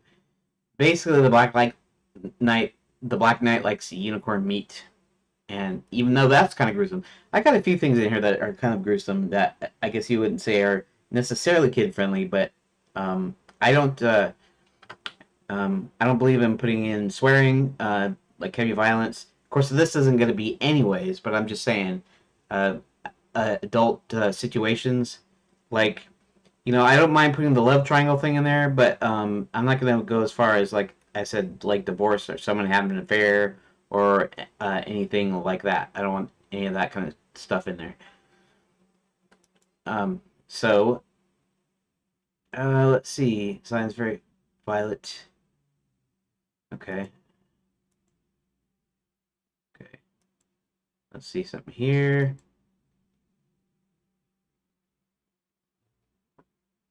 Great magic mirror heist. Violate. That's a That's funny. I should leave that in there. Violet is the name. It's like the flower. The name of flower. Violet. I put violate as a spelling because somehow it's just like mistyping. I was thinking what it sounds like or something or what it looks like. Anyways, Violet Moonshadow. Two people. Okay. Profiles. Red Riding Hood. Red is one of the sneakiest, bloodthirstiest women Shadowlands has ever seen, next to Violet Moonshadow. Okay. She's notorious for luring werewolves to Grandma's house, only for Grandma to to remove them of their hides. The one to get Granny just wasn't quick enough and got eaten. Since then, Red has been in hiding, only to show up at the call of Max. Now this is funny. Um, I thought this was just something that I thought of, that she was in hiding. Um, that was weird. I thought it's something that I recently thought of, but apparently this might have been in my notes. I did a little rewriting when I read my notes because they kind of didn't seem like right anymore or whatever. So I did a little bit of. I don't think this is one of them. I think this is she was in hiding. You know, Granny wasn't quick enough or whatever. Wasn't smart enough or whatever. Anyways, let's go down. Uh, Besides, once I get that Tramp Violet out of the way, I'll have Maxi all to myself, and maybe I'll be Queen of Enchanted Lands. Who knows? So, Red. Now, it was Red Riding Hood originally, like from the fairy tale. And I'm going, I don't have any other fairy tale characters in here. It kind of doesn't, it's not congruent to put her in. But I realized later that I needed at least as many bad guys as good guys. At least um, you want the villains to kind of outnumber. You want the odds to kind of to be higher for the heroes. So you might want more villains, or you might want something big happening to them because it makes them more of an underdog. At the very least, you can have a match. Like right now, I think I got 8 of each. I got 8 heroes and 8 villains, you might say. And so I had to balance that out. Um,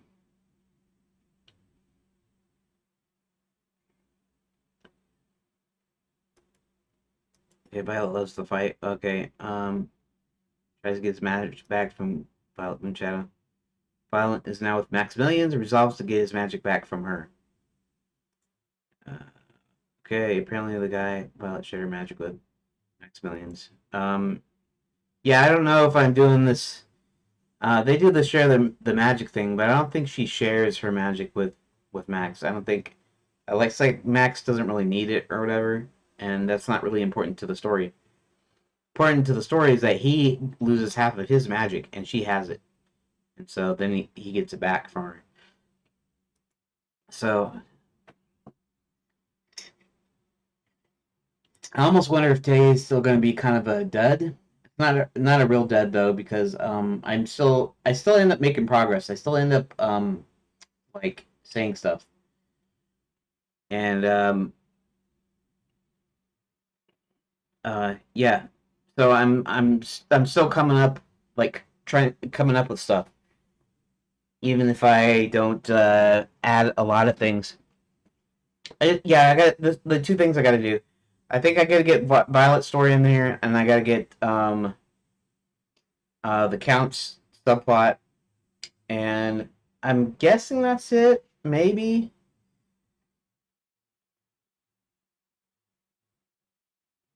They each had kind of dual plots. Like John wants to date, and so, and especially he's getting his chance by rescuing the princess and all this stuff, and so So that's a good deal. I don't know if I necessarily need to put extra stuff in there because it's going to kind of happen anyway, so to speak. You know,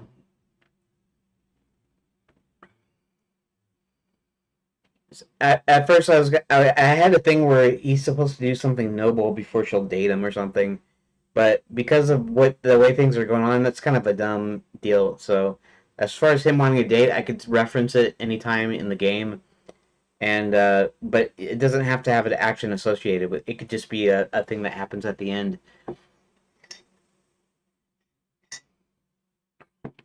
Yeah, so Hubert, we got most of Hubert's stuff done. He's got most of his stuff resolved. He helps bring John in. He's got the count.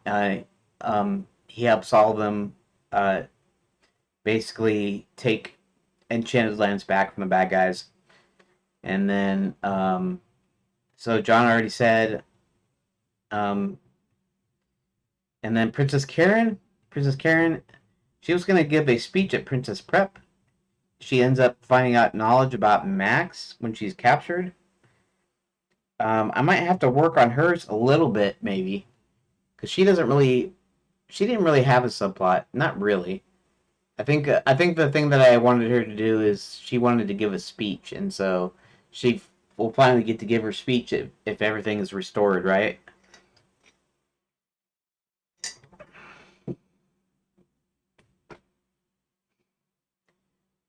Okay. Let's see here. That's a wizard duel. Yeah, yeah. See the part that would have been kind of funny, although like I said, it was to me it was a little too adult for a thing, and really I don't know. Sometimes in any story probably shouldn't. I don't know. I don't think adult situations. I don't mean bad stuff. I'm not doing anything sexual or anything, but stuff like divorce and even having affairs. I would never do having an affair anyways, ever. So that would be out automatically anyways. But stuff like divorce, that probably doesn't really belong in the story. Not really. Uh, you can have a live action movie or show where the divorce is part of the character. But really, that's the thing I don't want to glorify and don't really. I Divorce is pretty bad, I think. But in any case,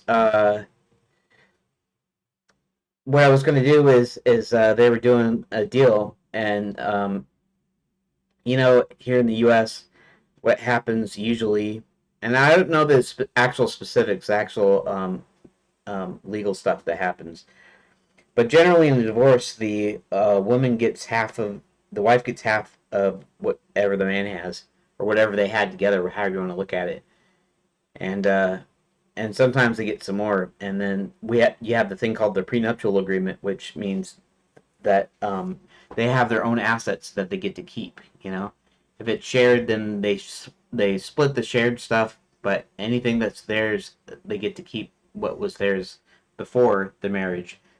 And so I was going to do this thing where he pulls out a prenuptial agreement, and he's able to reclaim his magic, and that kind of would have been funny. It might be funny in a live action show where it's more or less PG. Like I said, I would never be involved in anything that had like sexual junk or nudity or a ton of swearing or a ton of like gory violence. I don't have a problem with violence really, because violence doesn't make me want to do violence. And I'm not sitting when I'm looking at violence.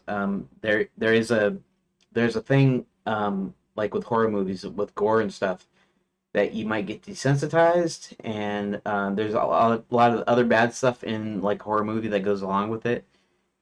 But as far as action movies and basically action movies, war movies sometimes. I don't think there's anything objectionable, even for kids. Although, like I said, if it's like the violence is like extra, like what they call gratuitous. Gratuitous means free. It means extra violence. Like you know, like a little too much or whatever. Obviously, I wouldn't show that to little kids, but me and my brother watched Rambo.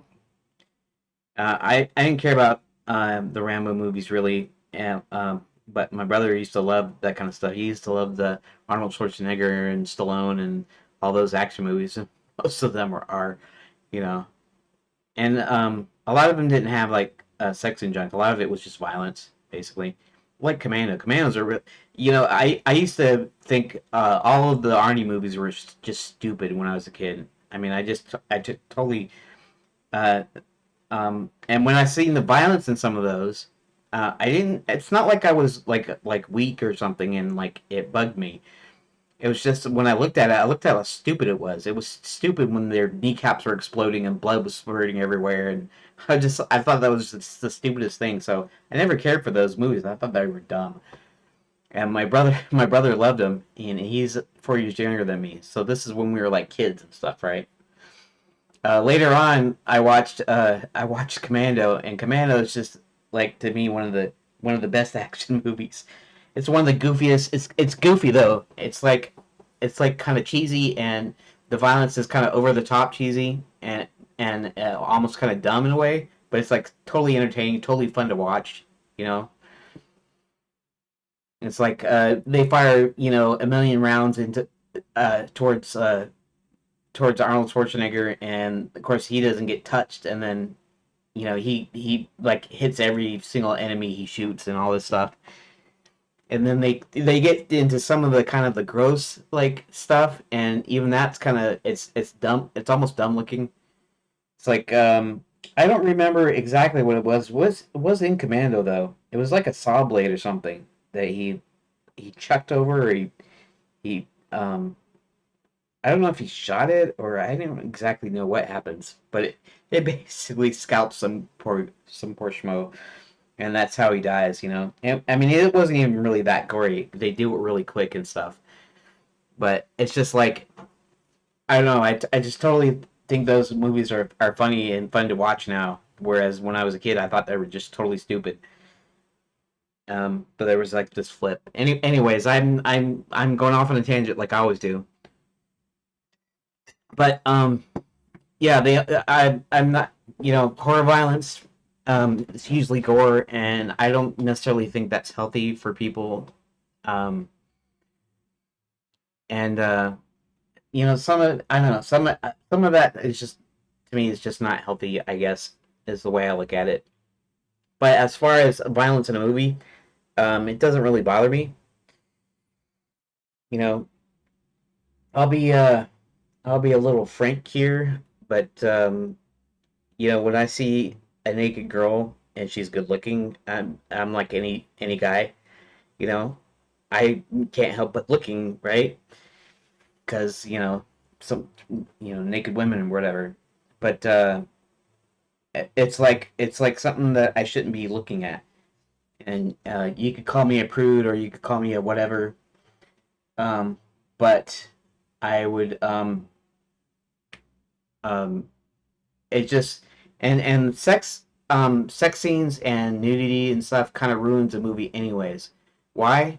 Because okay, so first in a sex scene, um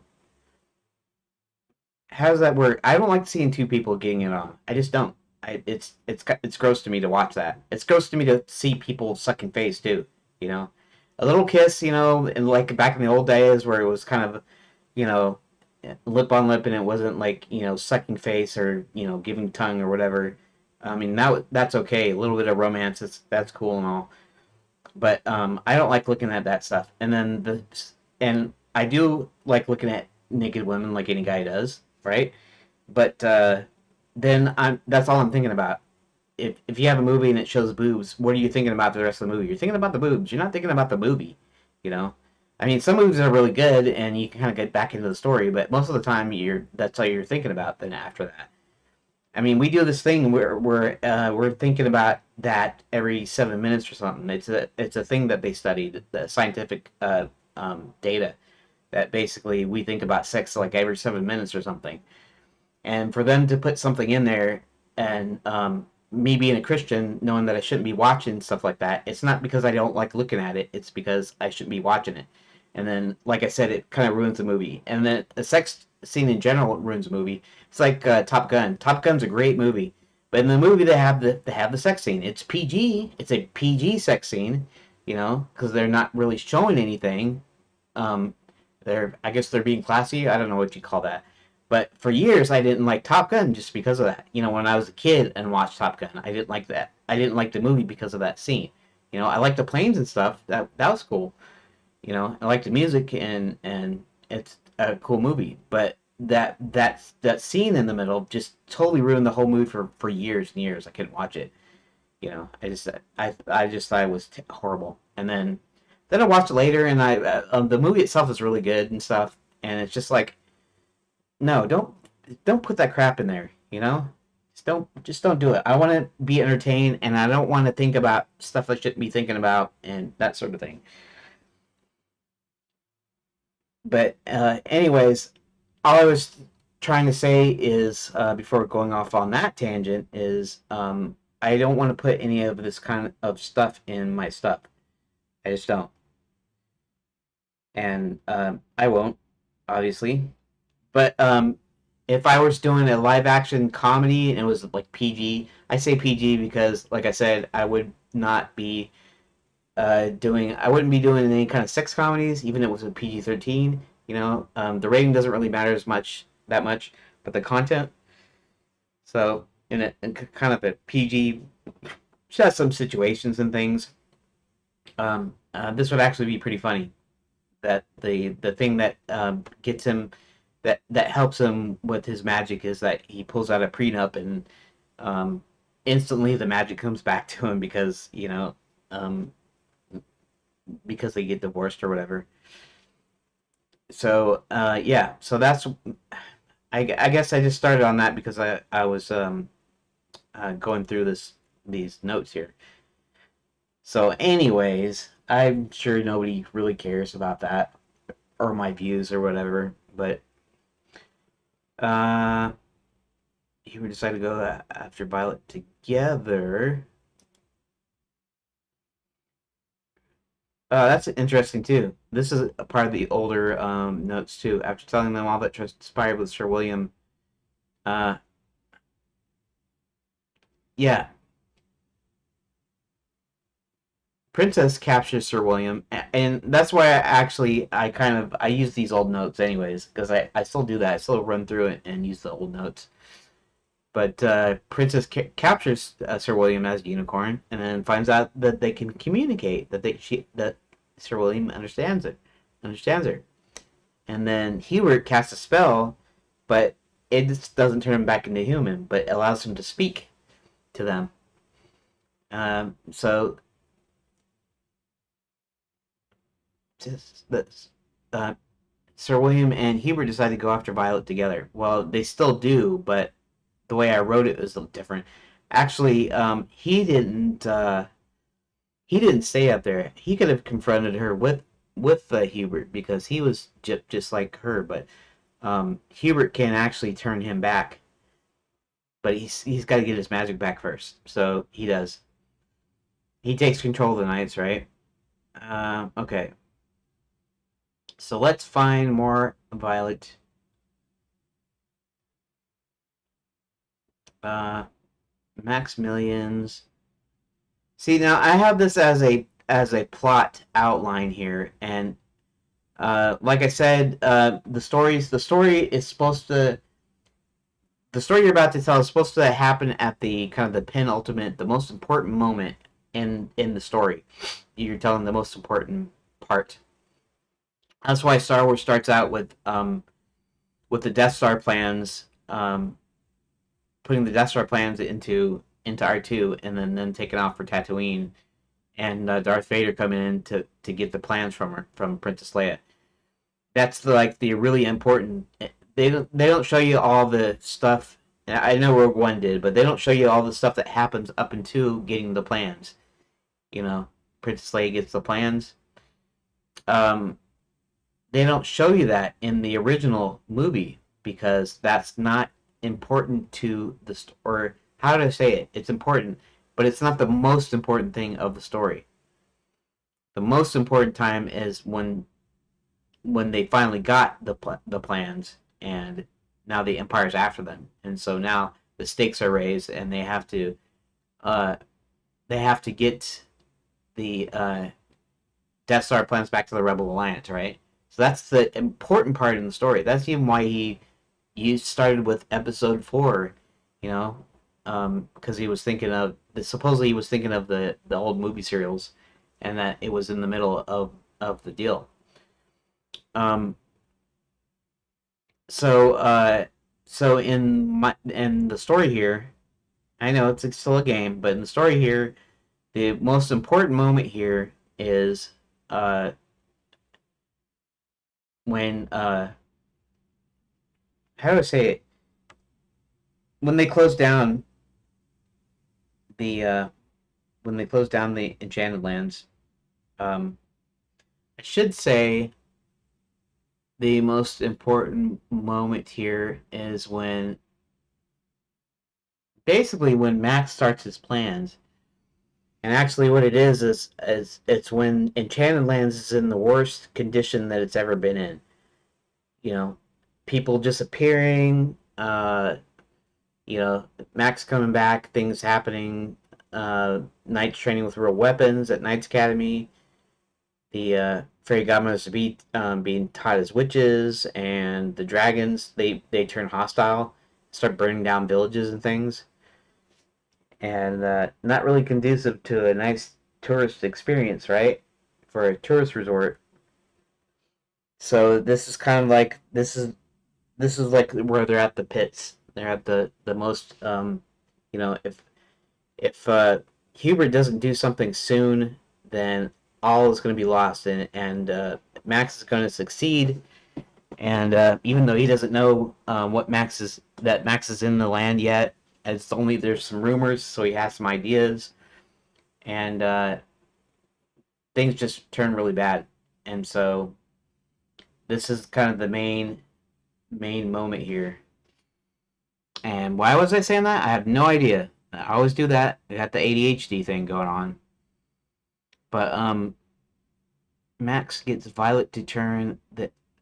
Oh yeah, yeah. That's why I was saying it. Easy come, easy go, right? So when I lose the thread, then I suddenly remember it because I'm doing the thing that reminds me of it.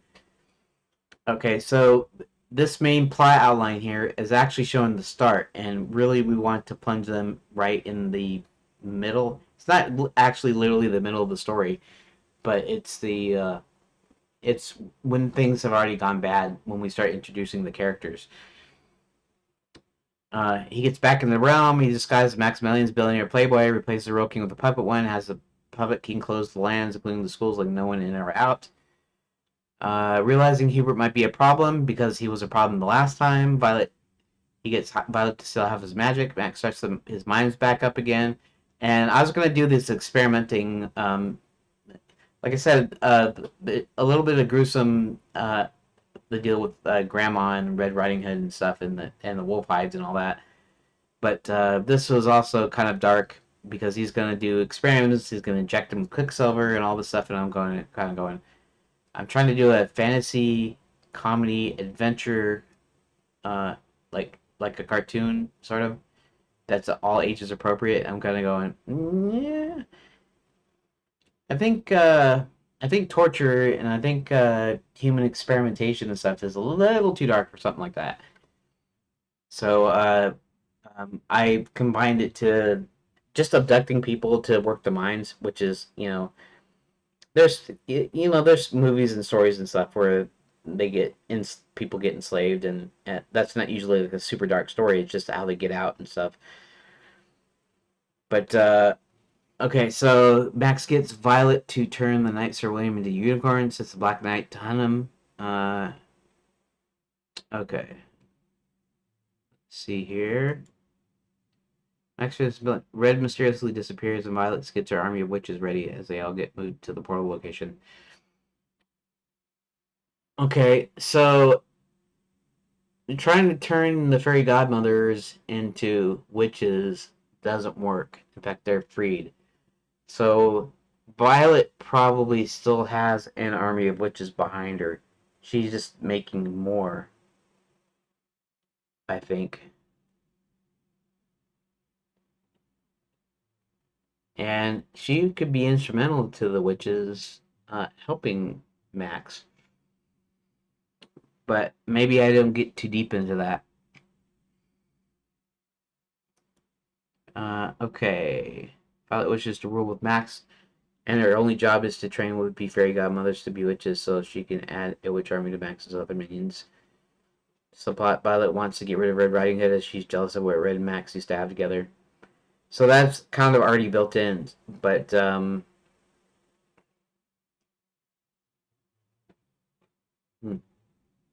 maybe it's the thing that Violet tries to suck up too much to Max, and he's getting tired of that. He's getting tired of her, like, I know if you had somebody serving you, maybe you wouldn't get tired of that, right? At your beck and call all the time, but she's starting to become a pest because she figures that she's gonna get to rule with Max, and that's gonna happen. And then, of course, Max has other ideas.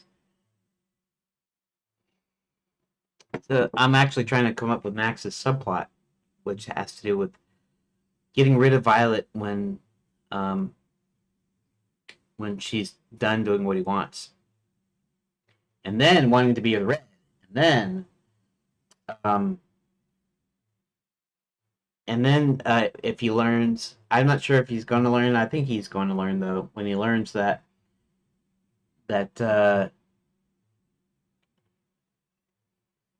yeah, you know what? I didn't never thought about that too here.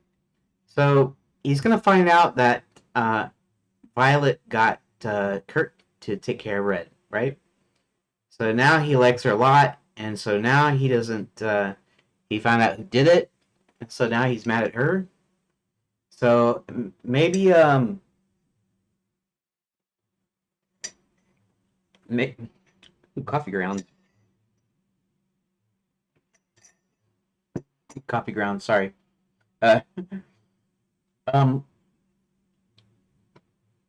So now he's gonna be really ticked off, and so what is he gonna do? He's gonna dispose of Kurt too.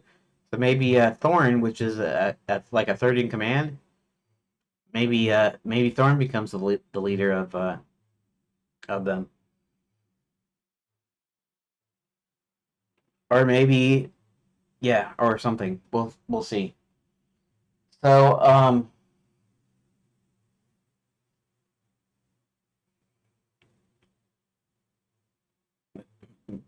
she can take care of him. X. Okay. So let's see what her deal is. As Max closes up the schools, gets Max to let her turn tourists into which army.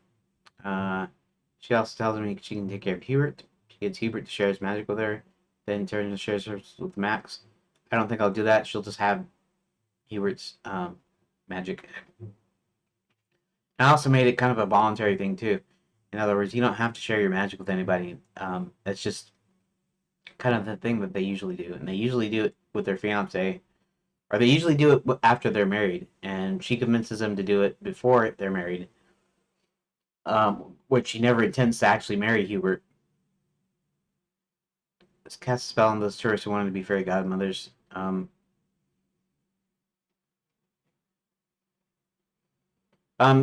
there's a thing where Hubert, I don't know, I think it's Hubert, goes in and releases the fairy godmothers to be. But if they're already witches, an army of witches, maybe she has done a number of them. Maybe that's the point. She has a substantial army now, and so maybe he only frees a few of them.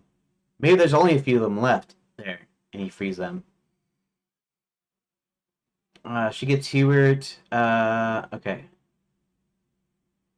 She gets Hubert to share magic with her. Okay.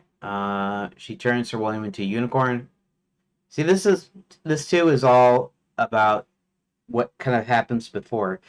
What happens before we enter the story? He's already a unicorn by this time. Not that I couldn't have done it with just with the start here, but I mean that's like you'd be like watching this. If you watch a cutscene, actually that's not a bad idea to show in the cutscene though. In the opening, the openings to show everything. In fact, that's kind of the inciting incident thing here. So when you actually play the game, everything is done. But when I show the opening, I could show all of this that happens here. But I put this as plot points, but this is not plot points during the game. This is what happens before. So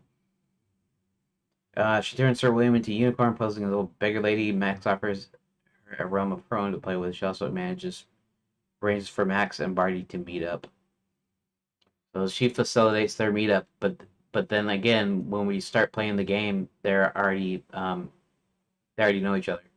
Violet gets the Witch Army to the portal location, but Uric stops them, and then Violet starts a fight and searches for the prenup. Now, I'm not sure I'm going to include divorce in the story, considering that's real life, and I'm not really wanting to have things of this nature in a game that children might play, even though this game isn't strictly for children. That's a little note that I added. Um, Finding this magic reverse to Hubert, the witches wake up, and Sir William turns into a knight once more. That's kind of a cool way to do it, and maybe I should have stuck with that, but it's doing a little bit differently these days. Uh, Max brings Red out of hiding. Violet tells Red to find and recruit Kurt, as only Violet knows how Kurt's related. Not sure what that means. Some story idea at some point. Oh, see, this is the thing. Oh, no, I guess I don't know. My, yeah, I didn't know why I put this here. He's related to the story by what? Because he's a werewolf. She visits a wizard named Buddy. I don't even know. I didn't have a buddy. I never put a buddy in here. Sounds dumb. She visits a wizard named Buddy and gives him the recipe for a spell that gets rid of cowardice. Violet finds Kurt is trying to turn some of the werewolves and lets Red know where to capture him. The werewolves fight each other. The good wolves win. Red loses. Okay, that's fine. But they're all bad now. So, okay. So let's see the next thing here. Violet wishes to rule with Max. Okay. And now, did I just go back to the same thing? Maybe. Because that's right. And when I rewrote,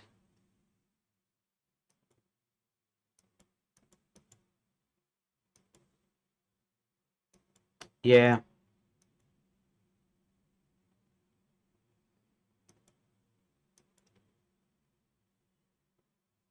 34.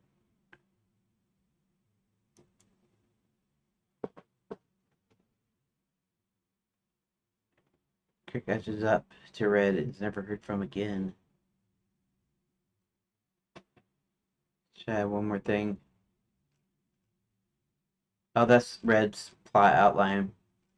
That is the earlier plot outline.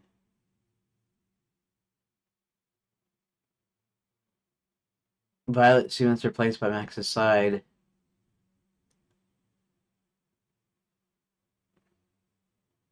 Uh,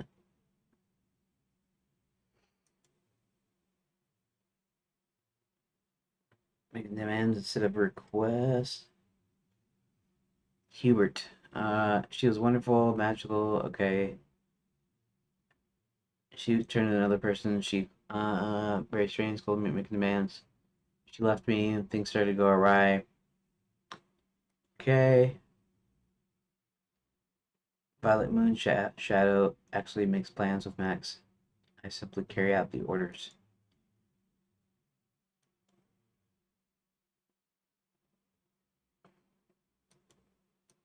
In an unofficial capacity.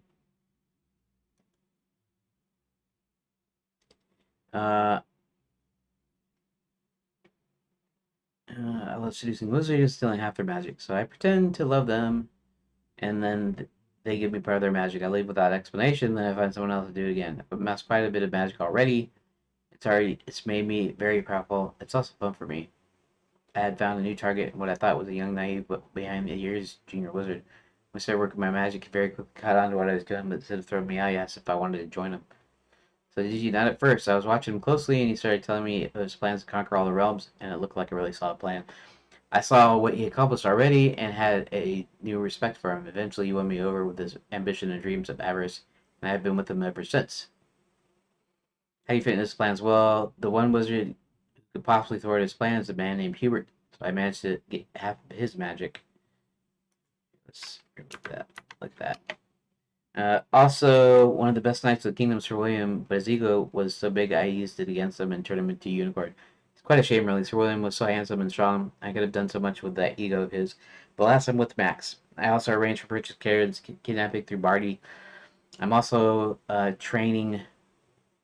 Let's see. Uh, would be fairy godmothers to be evil witches. Sounds like a full plate. Very busy, but so fun. Uh, okay.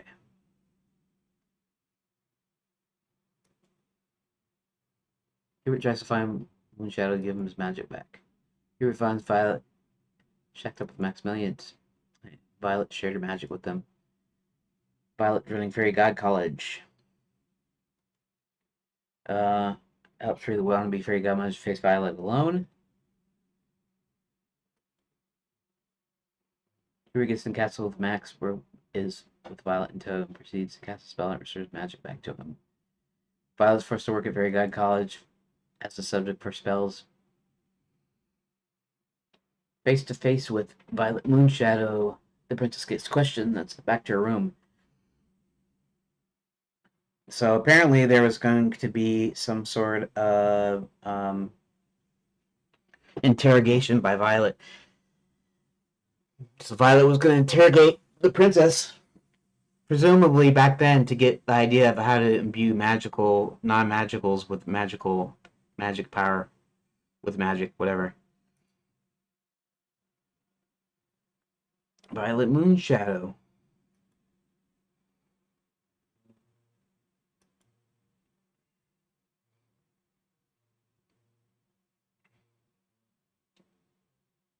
Mm-hmm. Okay.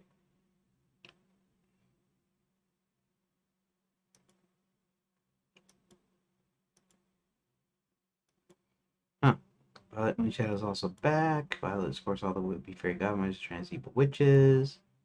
Hubert checks on Violet and confronts her. Okay. That's just.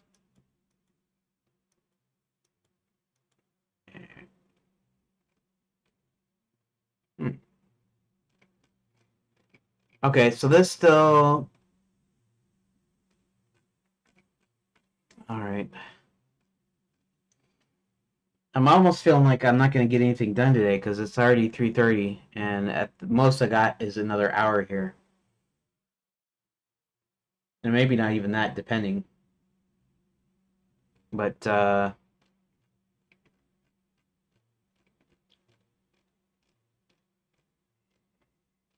still have to think of a actual plot outline. Maybe I don't. I mean, like I said, um, he wants to find a way of getting rid of Violet. So let's see if there is a way he can get rid of Violet. Maybe I should bring up ChatGPT because I was using ChatGPT before they actually bounce ideas off of. And that's usually kind of the best idea. Actually, if I had a friend, if one of you guys were talking to me about it or whatever, and there's not that many people that'll watch, but if there was there's several people that watch and they wanted to discuss it, it would be just as good as using ChatGPT. Sorry, my nose bugged me again. I mean, it always does.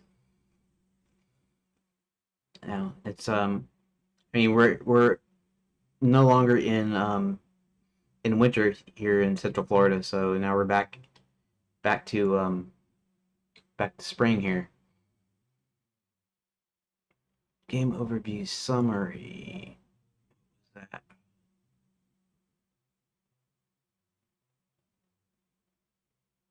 okay? I think I'll use this one because this talks about.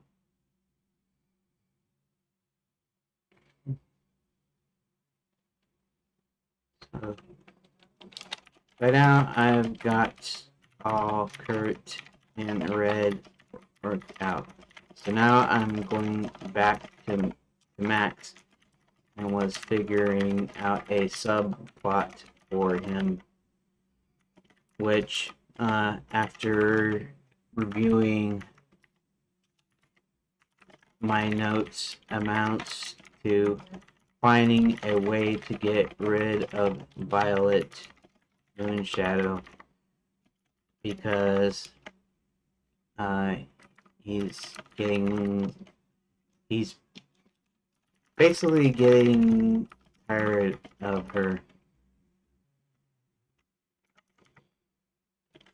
He wants to get back with Red,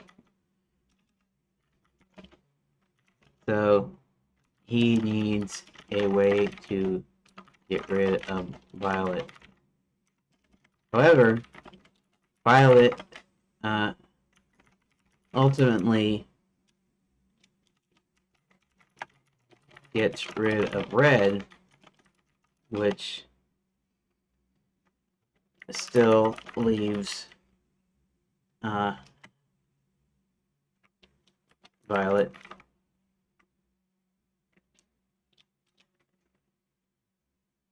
But only gets rid of Red, so he no longer can.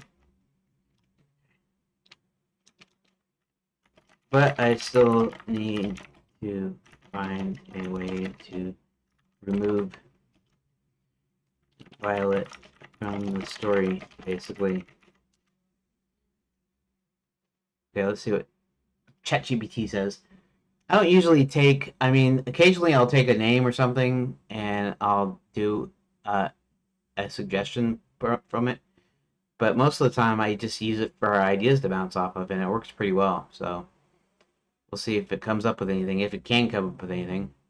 That's an interesting term for Mac of the story. His desire to remove Violet makes him more proactive and gives him personal stake. Yeah. This is still, AI, boilerplate, whatever. If you're at Violet might help me exit the story, whether it's due to Max succeeding in removing her as direct action by its own mistakes, another villain betraying her, indirect but still tied to Max's art. Finds a replacement. Once he no longer needs her, he sets her up with fellow either engineering a mission where she won't survive or stripping her of her power. The Max keeps in control and makes him pure ruthless and strategic. Too powerful, and Max turns on her. Max realizes she become a threat to his own role.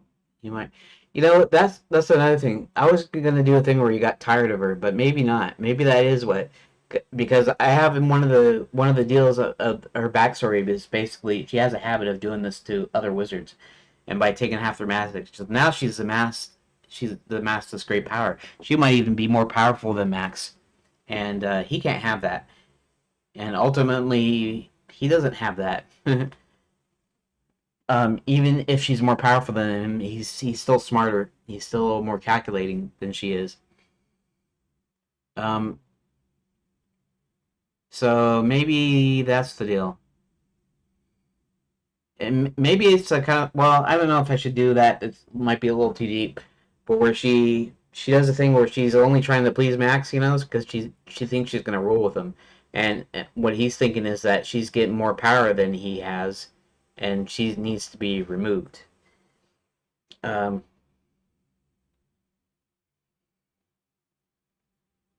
he might orchestrate an event where she's weakened or exposed, perhaps linking her secret deal with Kurt to another faction. This figure forces a confrontation. Max kills her, exiles her. Surrender, they still maintains control over his forces. Violet overreaches and someone else eliminates her. Maybe Violet's ambition makes her too reckless, and another villain uses her schemes against her. For example, Kurt, who unknowingly under her influence realizes she tricked him and turns against her, eliminating her in retaliation.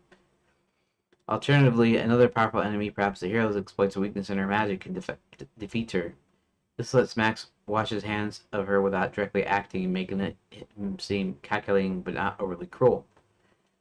Max's violence relationship turns lethal. Personal conflict is a breaking point. Max tries to get back to Red. Violet catches wind of it and lashes out in jealousy. Heated confrontation between Max and Violet could lead him to finally ending her himself, cementing this break from her. This could be a very emotional, high stakes scene where Max fully commits to his own selfish desires over his former partner. If you want Max to feel in control, then 1 and 2 works well. If you want Violet to be her own downfall, then number 3. If you want a more personal, dramatic resolution, then number 4 makes it deeply emotional. Would you like to refine one of these or combine these elements to fit your vision? Okay. Okay, see, this is why I like using ChatGPT. It's like, it's the rubber duck debugging thing. It's where trying to tell something to someone, even if it's an inanimate object, helps you solidify your thoughts.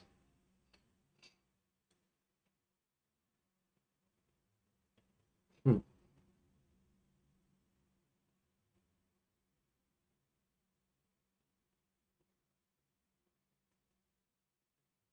I have to think for a second.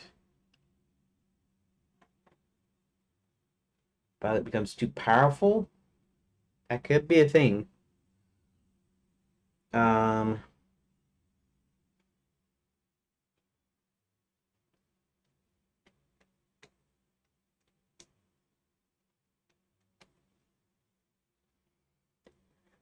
huh.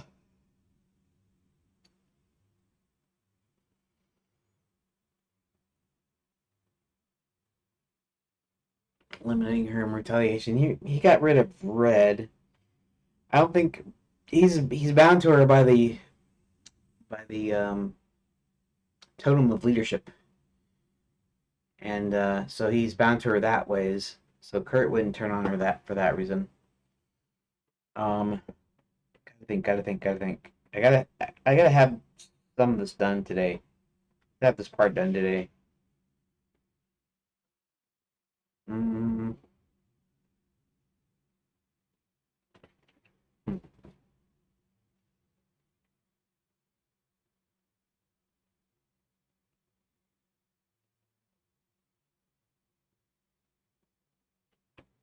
let's think. Mm,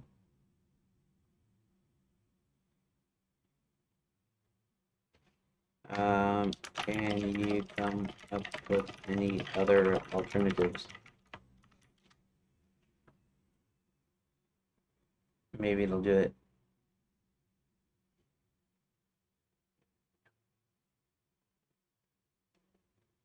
Boy, I look kind of bad there on the screen. I'm looking at myself. Bad, I mean like tired, like I need some sleep or something, which I probably do. That leaves their own accord.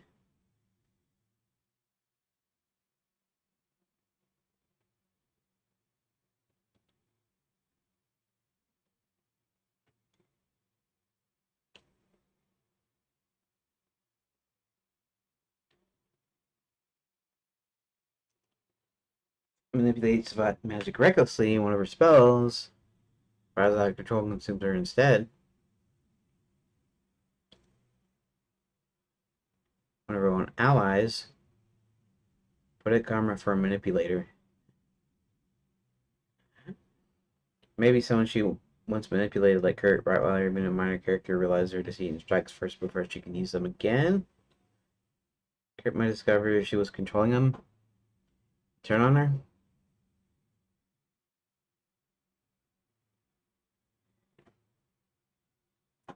The heroes see Violet as a growing threat. They can eliminate her before Max can make his move.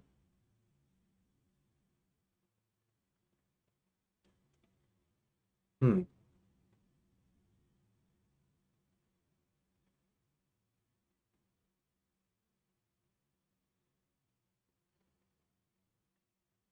Didn't they? Well, I don't want to copy Harry Potter, so this might not be like a regular fantasy thing. It might be only Harry Potter. Uh, Remember, they were training to do spells, and then um, this thing would come out that I guess that scares them, and then they're supposed to do spells on it. Do something like that, maybe.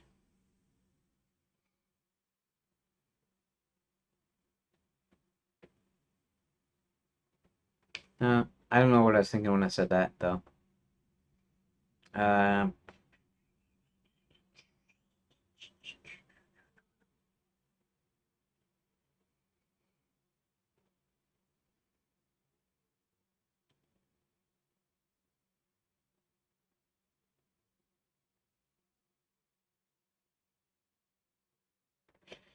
maybe. Okay, so maybe here's the thing. He learns out. He finds out that do it this ways because this it gave me an idea basically. So what if he? Okay, so Max is gonna find out that she did this, and so that she's responsible for his death.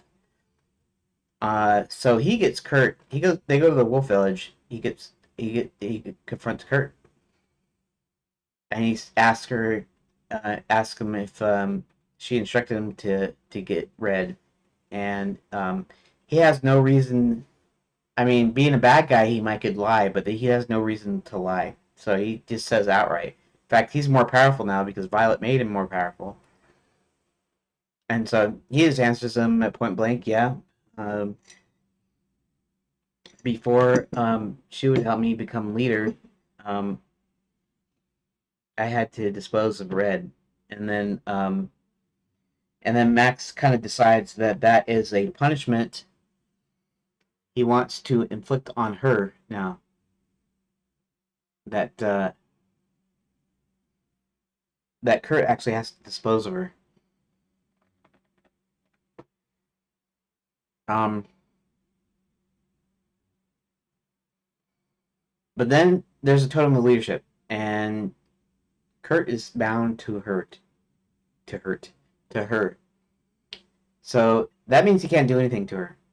In fact, when he tries, something stops him, and then he'll have to tell him of that he doesn't know what's going on, and then she'll start. She'll probably talk, probably monologue him, but she'll probably tell him how foolish they are, and saying that Kurt and all the werewolves work for her, and then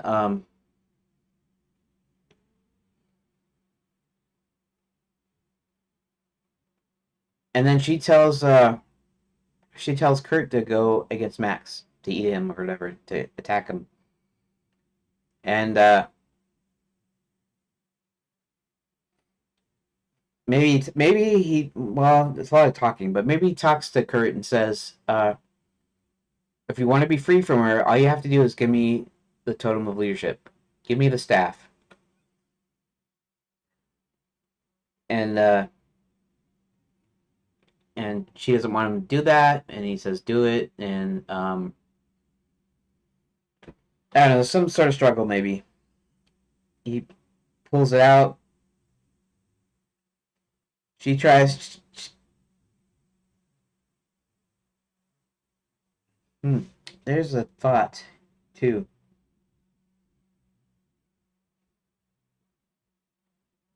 Hmm, I mean, the totem leadership could have some magic of its own that zaps them or whatever, but then I'd never set up in the first place. I'd have to go back somewhere and say that the totem now has power to actually do things to people. I mean, I could do that. I could actually do that, where it has actually has the power.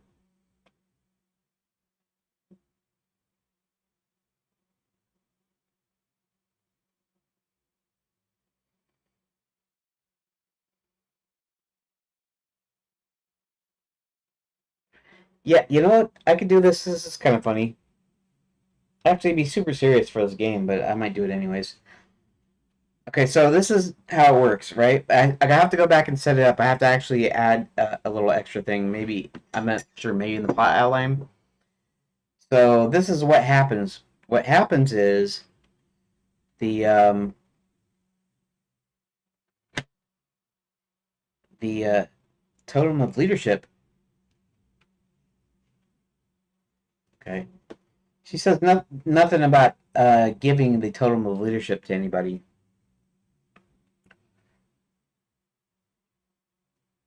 Um,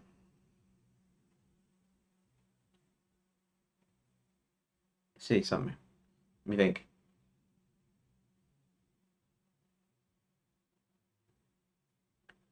Yeah, so okay, so there's some magic behind this thing, right?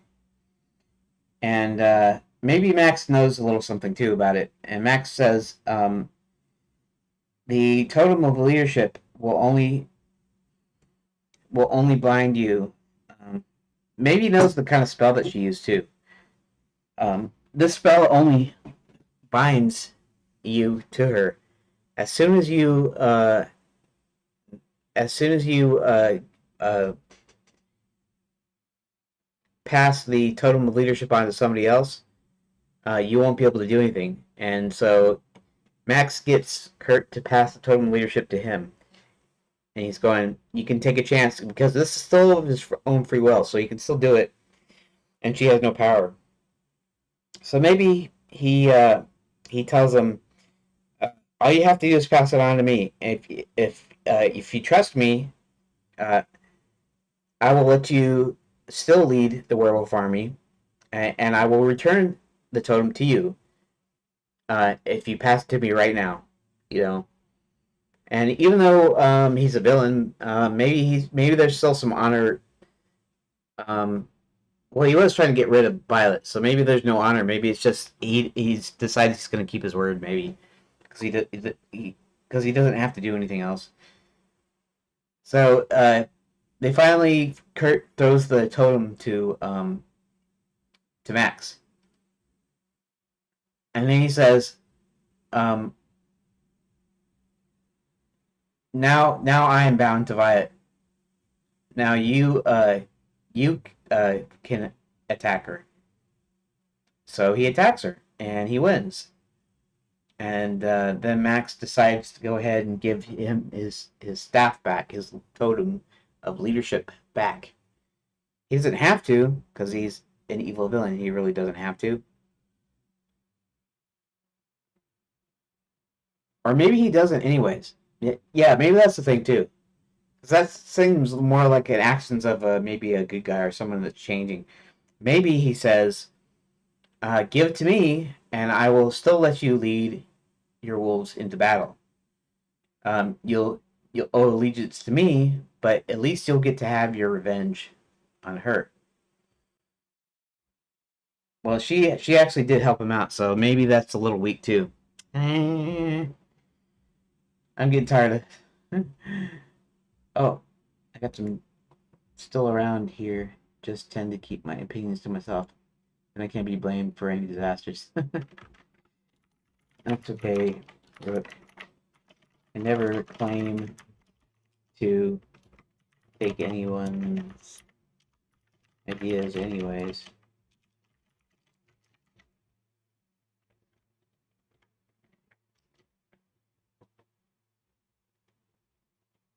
Uh, okay, so anyways, so that's a little weak.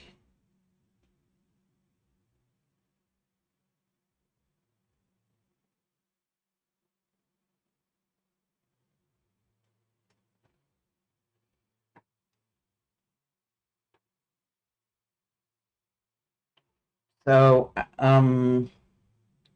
yeah, he's not gonna care about their little squabble. Kurt's not gonna care about Red Riding Hood.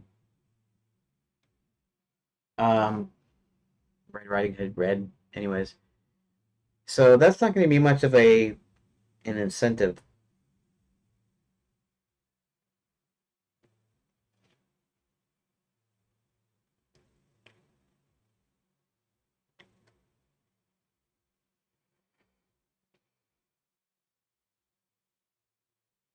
Mm,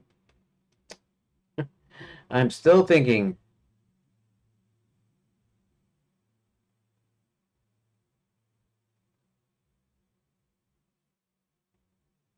I have a spot on my chin. Looks like it needs a shave. I need a shave. Okay. Still trying to think of a way out of this here. Kurt don't care. Um, so there needs to be something that will. Okay.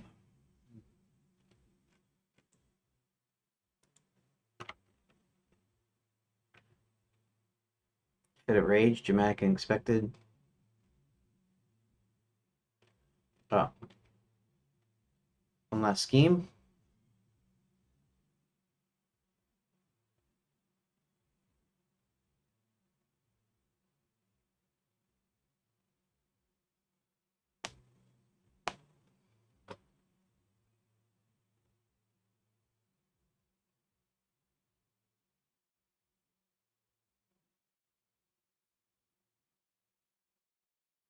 Hmm.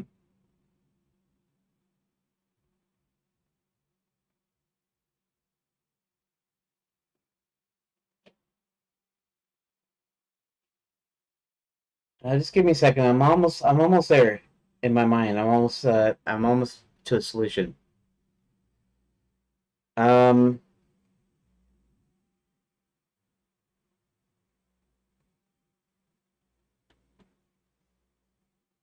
if you want to clean exit room for return 5.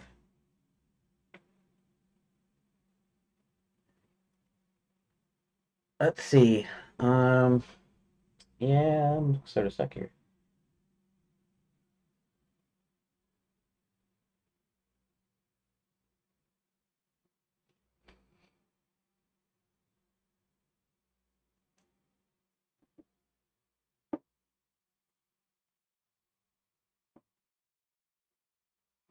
Oh yeah. Okay, so there is a trick. I forgot about this. There's a thing where she secretly binds the werewolf's tour so that they can do her bidding. Okay. So how's he gonna find out about that? Who's gonna tell him about that?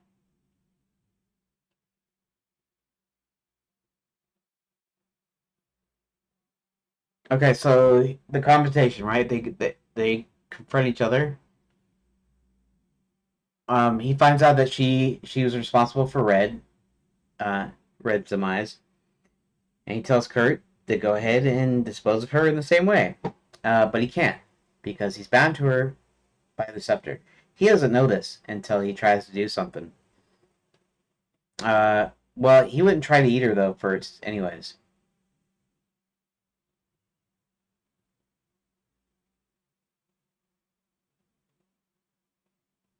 Hmm. Yeah, I'm still not. I'm close, but it's like it's not wanting to work. This isn't exactly about ADHD or anything like that. This is just I'm trying to force the story into going the way I want it to go, and it's not forcing. It's not working.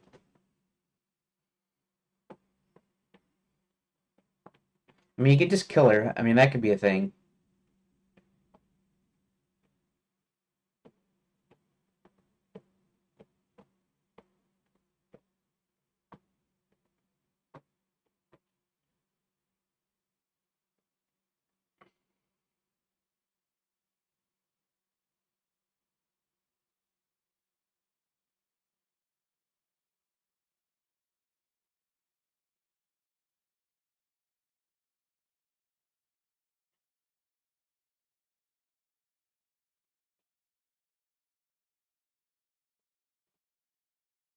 Um, dang it. What happens? What happens? What happens?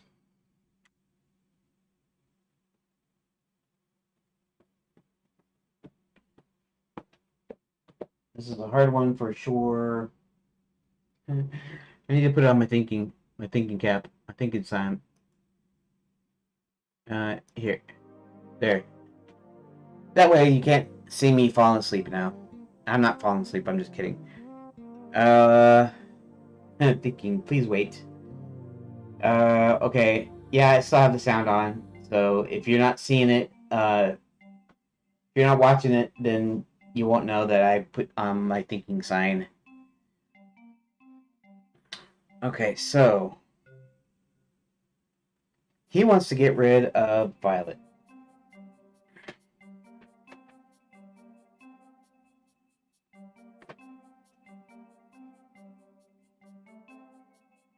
Or does he?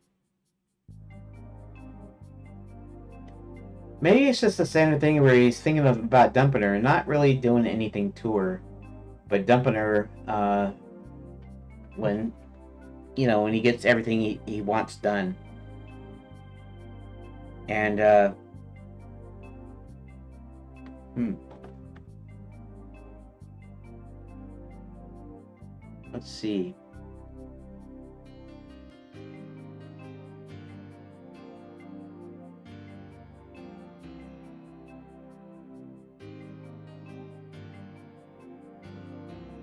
Mm-mm-mm-mm. I don't know. I'm out of ideas for this right now.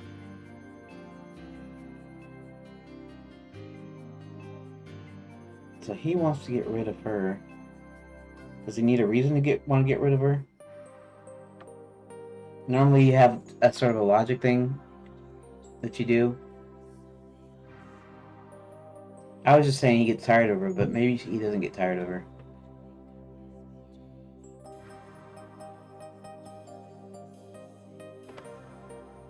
Oh, maybe there's the two things. I don't know how he finds out. That's got to be part of the deal.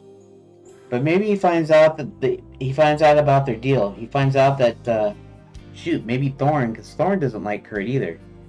Maybe Thorn comes to Max and gives him some information that says, Violet, Red is dead, and Violet has something to do with it, and Kurt had something to do with it, and tells him about the deal that he takes care of Red, she'll make him leader of the pack, and then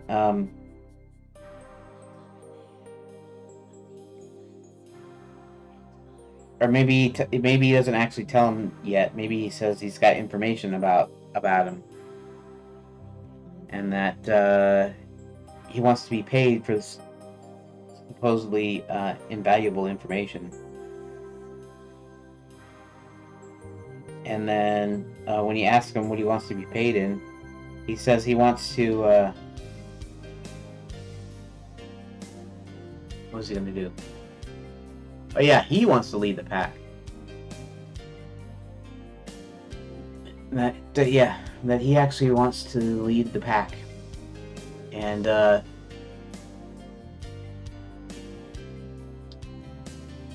oh, sorry. So he comes to Max and he tells him this information, and so Max goes and confronts both Kurt and Violet. Right.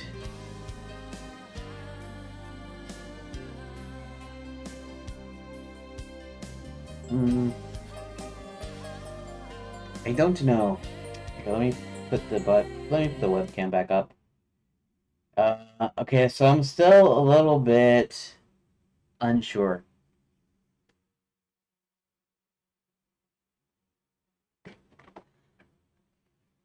Maybe Max would never want to get rid of it. Well, I was just gonna say that when he finds out what he did to Red, he's gonna be furious.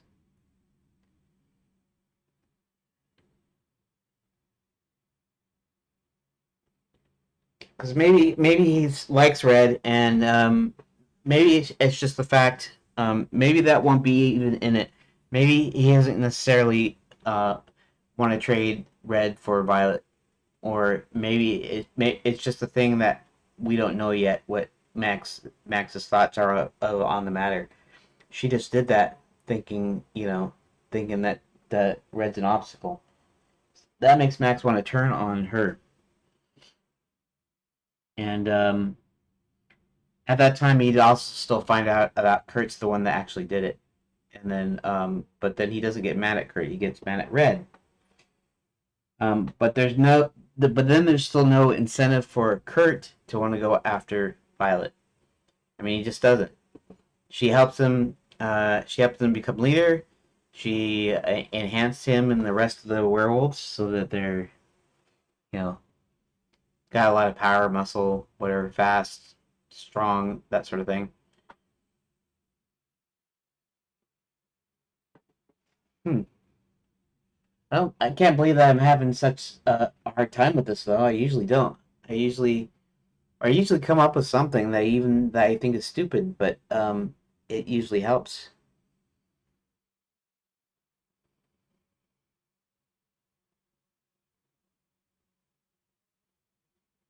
Maybe he goes to confront her and is about to do some sort of spell that does something to her, and Kurt protects her.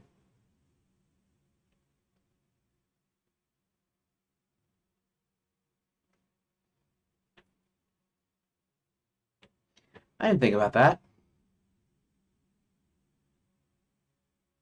Then they fire over the totem of leadership. I could do it like that, couldn't I?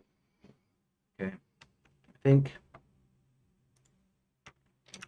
think what I'm going to go for here is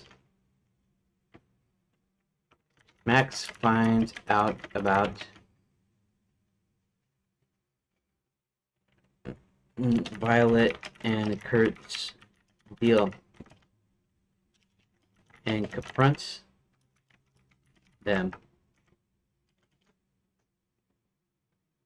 Um, he decides he's going to throw a magic fireball or do some sort of spell. When Kurt jumps in the way and promptly dies. Uh,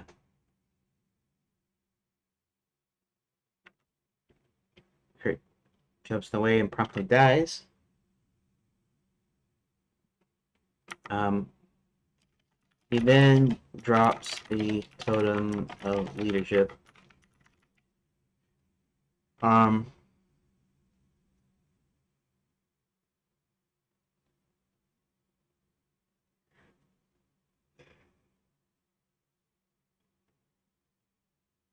he doesn't pick up. Wait a second, and promptly dies.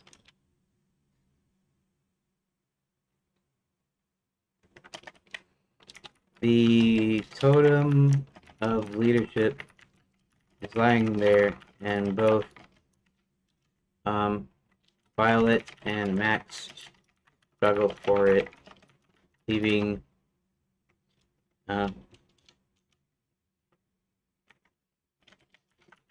Max grabs it. And then what happens? It's like, okay, that's doing good so far. So far, so good. He takes it for lead. Um,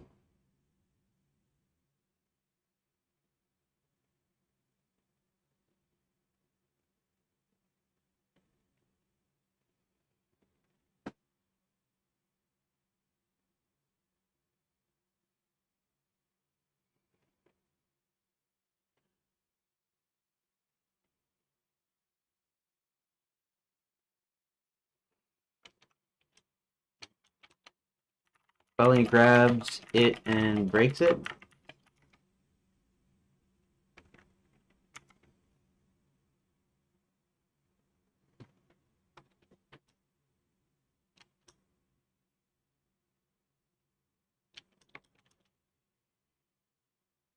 And Kurt jumps in the way and promptly dies. Okay.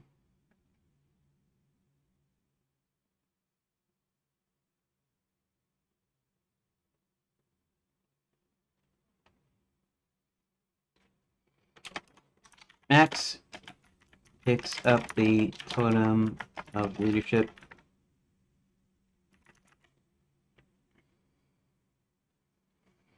and realizes she put a binding spell on it and then undoes it.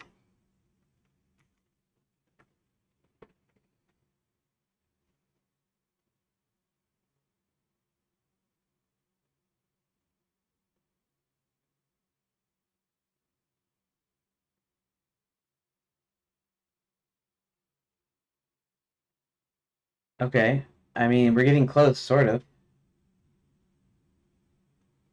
It's almost time for me to go. Um, gotta pick this up.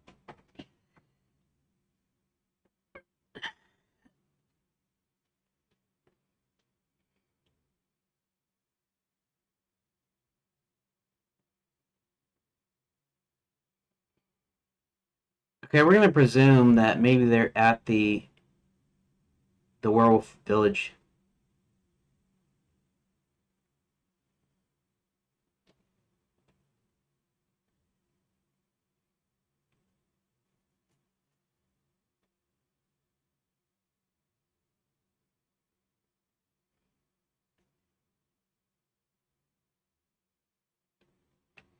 Okay, okay, I get it. Picks up totem leadership and realizes she put a binding spell on it and then undoes it. Max then turns to the rest of the werewolves, saying, "The first one who disposes of Violet gets their totem of leadership back." Thorn steps up and chases her into the forest.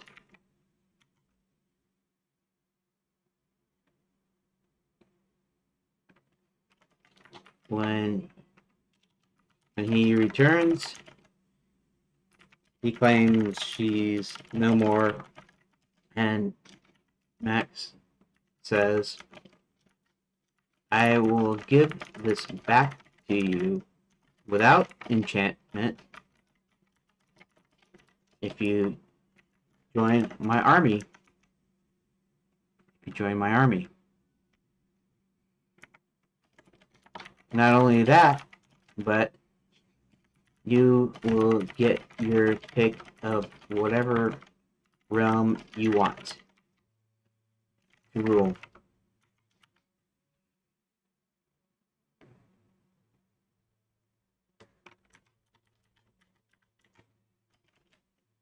Um, Thorn is the first one that speaks up. So he gives the totem to him. That's a lot of words, though. I don't know how to do this into little plot points, but I think this kind of solves all my problems. I think we'll see what ChatGPT says. Although it'll probably just like praise me and say, "Oh, that's such a great idea," and because he does that, showing that there's blah blah blah blah blah or whatever.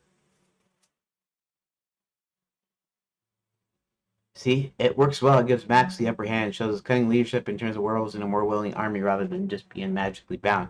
It also makes Violet's exit fitting. She's undone by her own schemes, and her fate remains ambiguous. Plus, Thorn's rise as a key werewolf leader sets up potential future conflicts. Um, I think this will be final. Thanks. You did actually help me figure it out.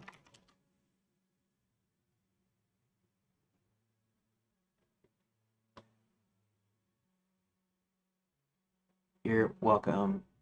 I'm glad to have people together.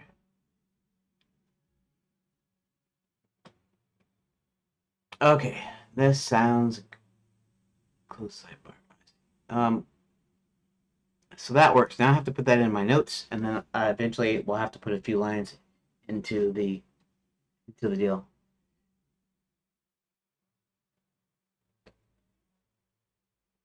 Um, I'm gonna have to. Well, could stop there. Let's type this out.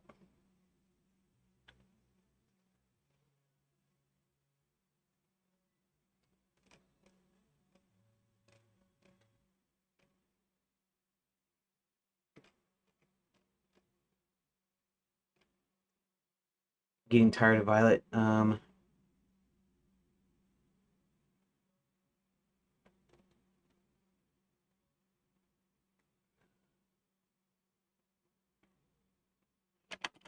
Okay.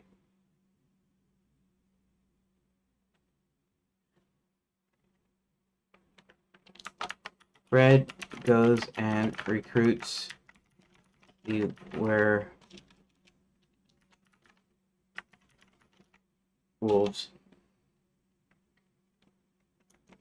Um, they recruits the werewolves that join his army. Okay. I don't know if there's a yeah. So this is actually still has part of Red's dealing here. This is the first plot point in his subplot.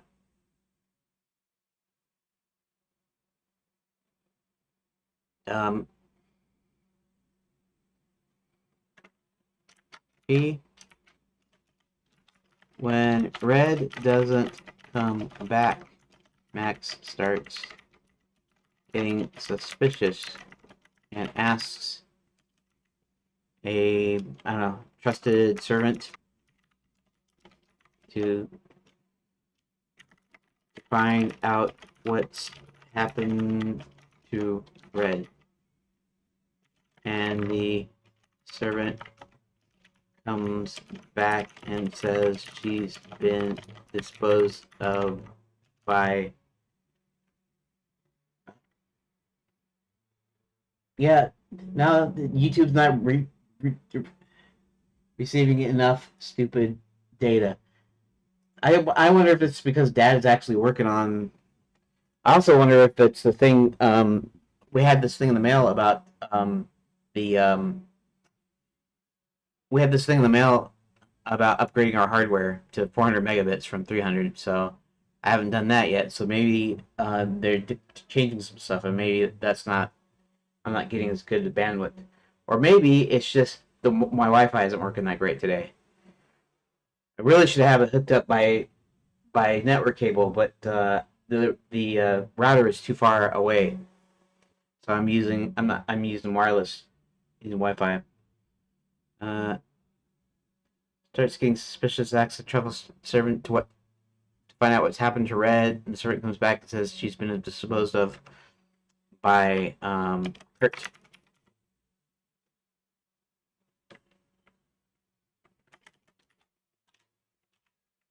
Okay, that's the big kind of mid turning point here. Um, Saddened and a little angry.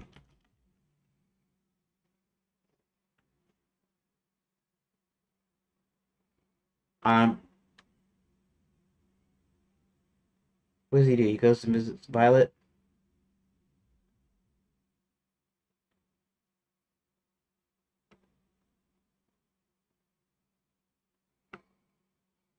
Um, did I say?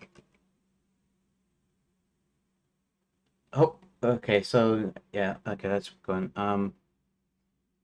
Confronts him, decides he's going to throw a magic fire, do some spell, and jumps in the way, promptly dies. Max goes to him.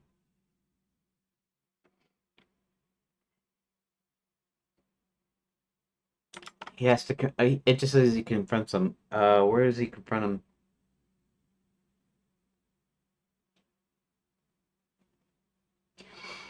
I guess it's got to be at Fairy God College. Um, and there's the deal. What about the witches?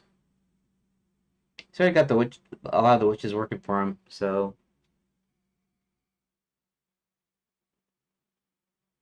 um, I don't know if I'll just leave that kind of as it is, as sort of like a plot hole. It's not really a plot hole, but it's just like sort of a plot hole. Where basically, even though she gets eliminated, he still's got the witch army, and the fairy godmothers to be in the school are still in the school, and that's actually fine because this chair going down? No, it's not. Okay, so the ones in the school are fine, but the see. The ones in the school are fine, but the other witches, presumably he's got more witches or something working for him. So to have an army of witches already. Yeah, he's got the werewolves.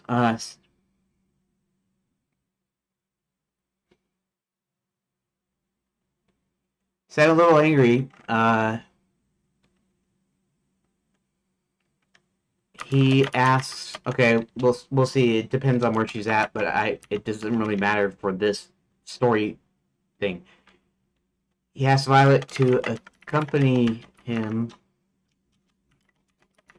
to the werewolf village,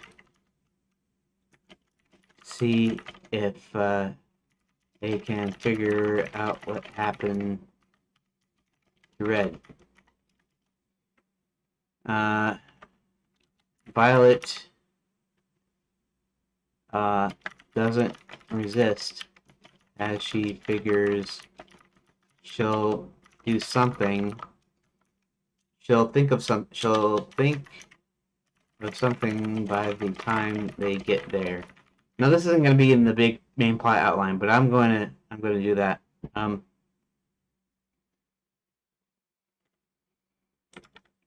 So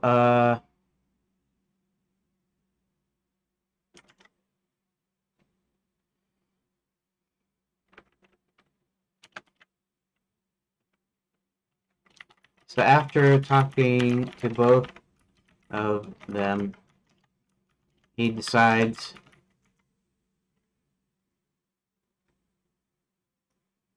actually let's put this in the midpoint. It doesn't really matter that much, but this is still part of that.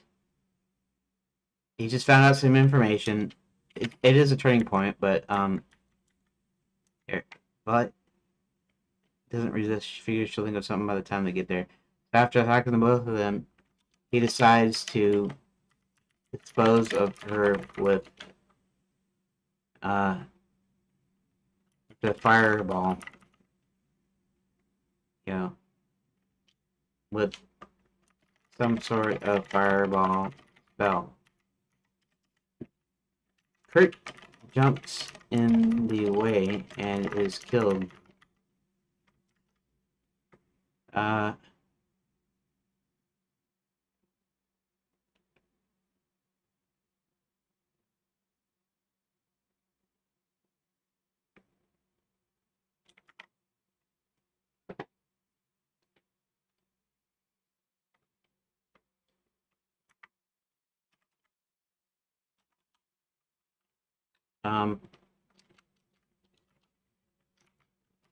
I guess I mean this could be part of the climax, but I guess I'll say that the climax is here. Max grabs the totem of leadership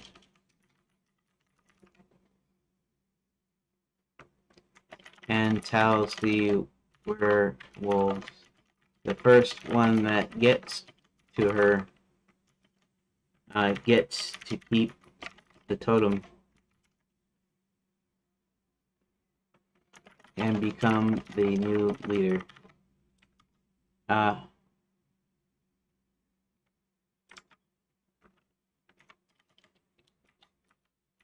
Thorin runs after Violet into the forest and then returns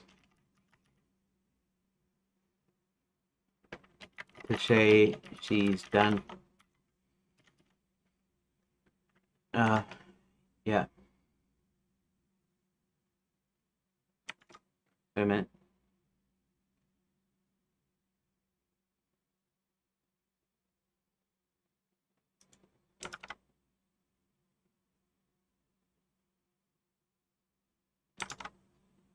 Let's see. When is post Violet gets their totem leadership back?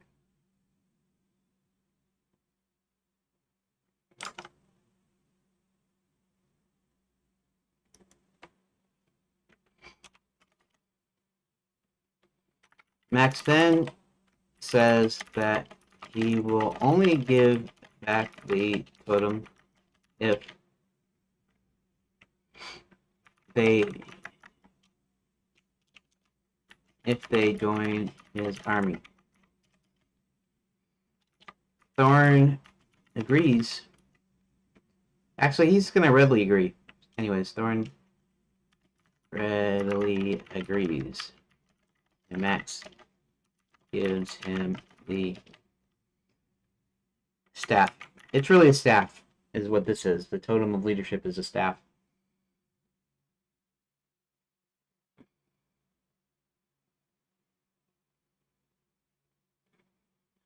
Okay. Okay, this is actually the resolution here. We'll say this is the resolution. Okay, that sounds good.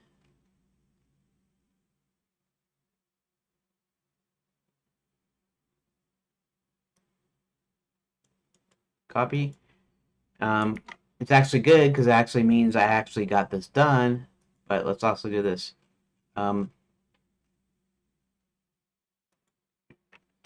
Here is the final subplot outline discussed. You can tell me if it seems strong enough.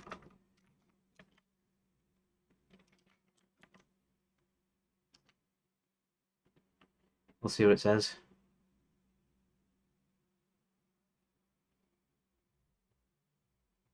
Because I think it is strong enough. I think this works, honestly.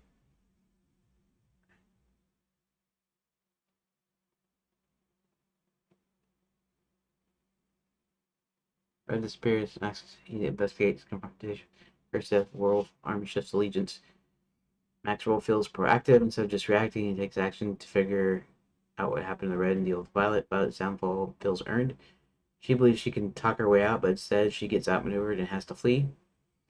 The werewolves have agency. They aren't just pawns. Thorn actively makes a choice and becomes their leader rather than being magically forced to do it.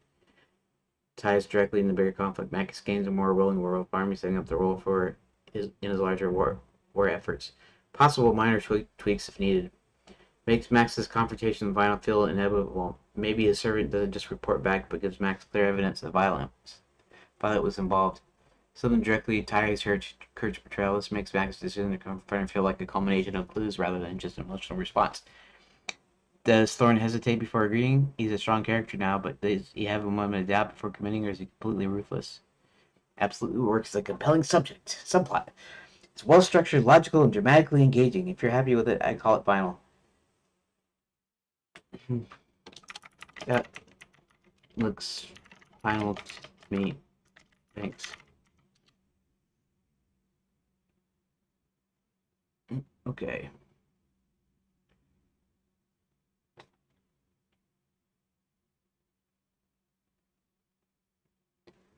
Okay, so now here. Okay, so here's the thing I'll do here though. I'm gonna save this, and but I am going to go ahead and remove line 89. So we're gonna go ahead and edit this a little bit. Edit. We're gonna go down to 89.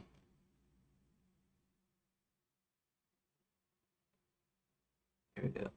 We're gonna remove this. Okay, that's fine. Oh, that's not what I want to do. Okay, and then we want 171 to match 237. 71.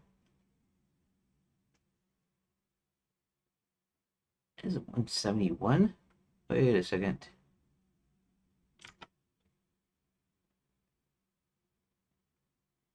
Max gets word. I don't know where that's at. Max gets word. 169. Why did I think it was 171? Max gets word. Oh, because I removed some lines, so it moved it back. Duh. Match 237. So it's going on to 237. And it's actually not 237, it's 235.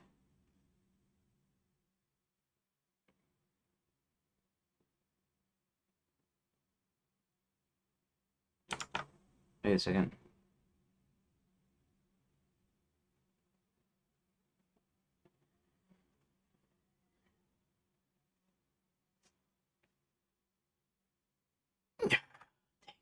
Well, what did I just do?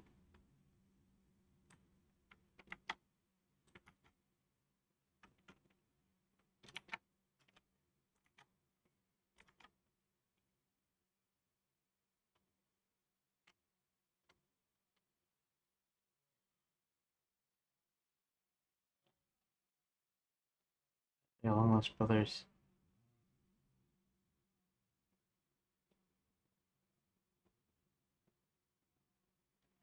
X finishes the Omni Gate and is ready to test it. I guess I was just gonna move this back. Okay, let's see. Let's go to 169. Oh, Max get word that. Right. Okay. The Omni Gate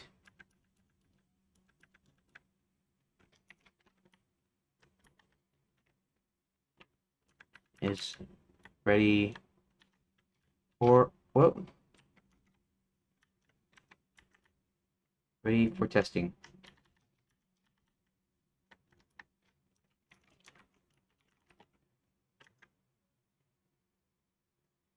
So he decides,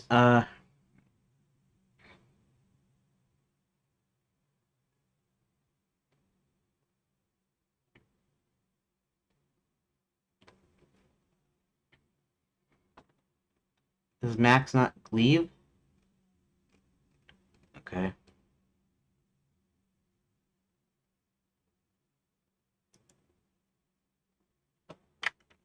So he leaves for the castle.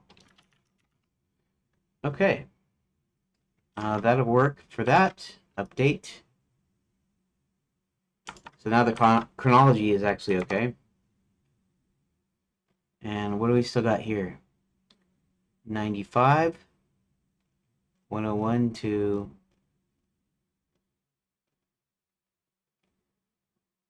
101 to 291.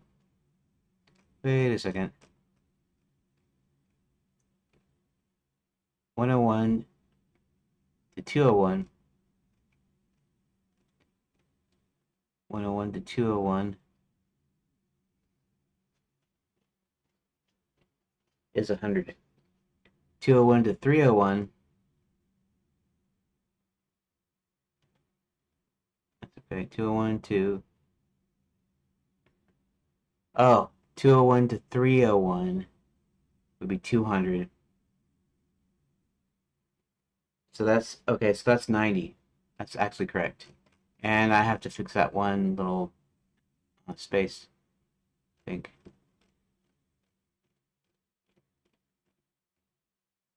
That. All right. Oh, cancel.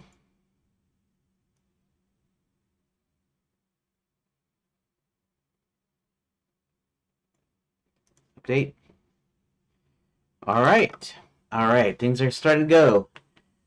I still need a few things before before I start streamlining. I still have to. Okay, so Violet.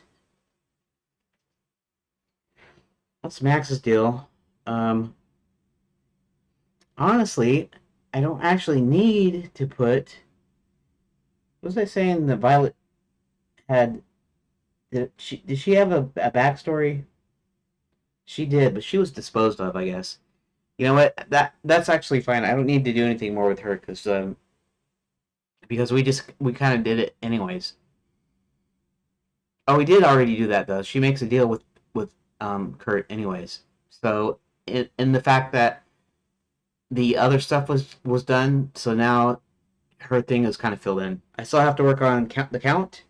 Count could be the last one that I need to actually add stuff in for.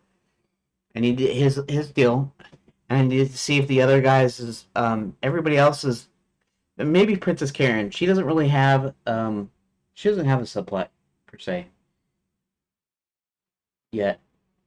So I guess I still have to add in the Count subplot, and I have to add in Princess Karen subplot, and then I'll be ready to streamline everything.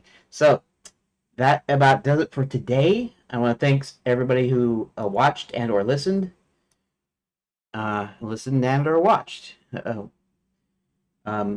who just dropped in or whatever, or who's anybody who's watching after the fact. Actually, I just realized I was on webcam this whole last time, and it doesn't really matter that much, but I'm just going to show this to you briefly. So this is actually basically what we came up with. In fact, maybe I should do my recording thing here. Am I? Wait a second. Yeah. Okay. Oh, I was looking at it on the other screen. Okay, that's fine. Maybe I should do my little recording deal here too, because I'm just showing what I did today. So okay, let me start recording, and then I'll end the stream after I'm done. This is to show anybody that's watching visibly the lines on here. So just to give you the plot outline all in one. Okay, so here we go. Okay, so today mostly what I got done is I got Max's subplot with regards to Red, him wanting to find a way of getting rid of Violet because he likes Red more, and then and so I came up with this subplot. Here's the outline. It's just an outline, just enough to add a few things here. The exciting incident is Max brings Red out of hiding. The first plot point is Red goes and recruits a werewolf to join his army. So that even though that's already done, it's kind of in the subplot outline here. The midpoint happens when Red doesn't come back after a while, and Max starts getting suspicious and asks a trusted servant to find out what's happened to Red. The servant comes back and says she's been disposed of by Kurt. Sad and a little angry, he asks Violet to accompany him to the werewolf village to see if they can figure out what happened to Red. Violet doesn't resist as she figures she'll think of something by the time they get there. So after talking to both of them, he decides to dispose of her with some fireball spell, and Kurt jumps in the way and is killed. So remember, Kurt is bound to Violet through the totem of leadership, and so he dies. Okay, Max grabs the totem of leadership and tells the werewolf it's the first one that gets Violet gets to keep the totem and become the new leader. Thorn runs after Violet into the forest and then returns to say she's finished. Max then says that he will only give back the totem if they join his army. Thorn readily agrees, and Max gives him the staff. And that's pretty much all I did today. I know it doesn't look like much, but it's progress, and it took me, 3.5 hours just to figure this out. 4 hours, 3.5 hours, something like that. And then I kind of cleaned up a few things. There was a few like chronological inconsistencies, like the fact that the dragons were already enchanted when this whole story starts, and so a lot of their stuff had already been planted. And then the thing about hearing about the heroes storming the castle. Well, I put the meeting with Zanzibar back further, and so in that case, I made it to where that he received word that the Omni Gate was finished and ready for testing, and so he decides to go back just after betraying Zanzibar. So that's what I got done today, and hopefully, yeah.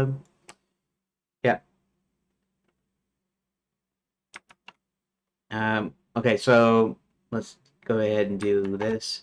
Okay, so hopefully you'll. I'll be back tomorrow. I'll be doing some more editing. I think I still got some tweaks to do on number 12, and 13 and forward should be a lot easier because I have a lot less to edit through. I just basically tell what I did at the end of the day or at the end of the thing, like I just did today, and so there's not even going to be much video in those. So I might have to figure out something to pad those out, but maybe I can get them done soon enough that I can add a few things, and eventually I'll be able to upload the updates, the actual, I guess, I don't know, you call it a devlog. It's sort of a devlog, I guess, but this might encourage people to watch they don't want to watch the live streams, or maybe encourage them to go to live streams once they watch these updates, as long as I'm making progress. So thanks for watching.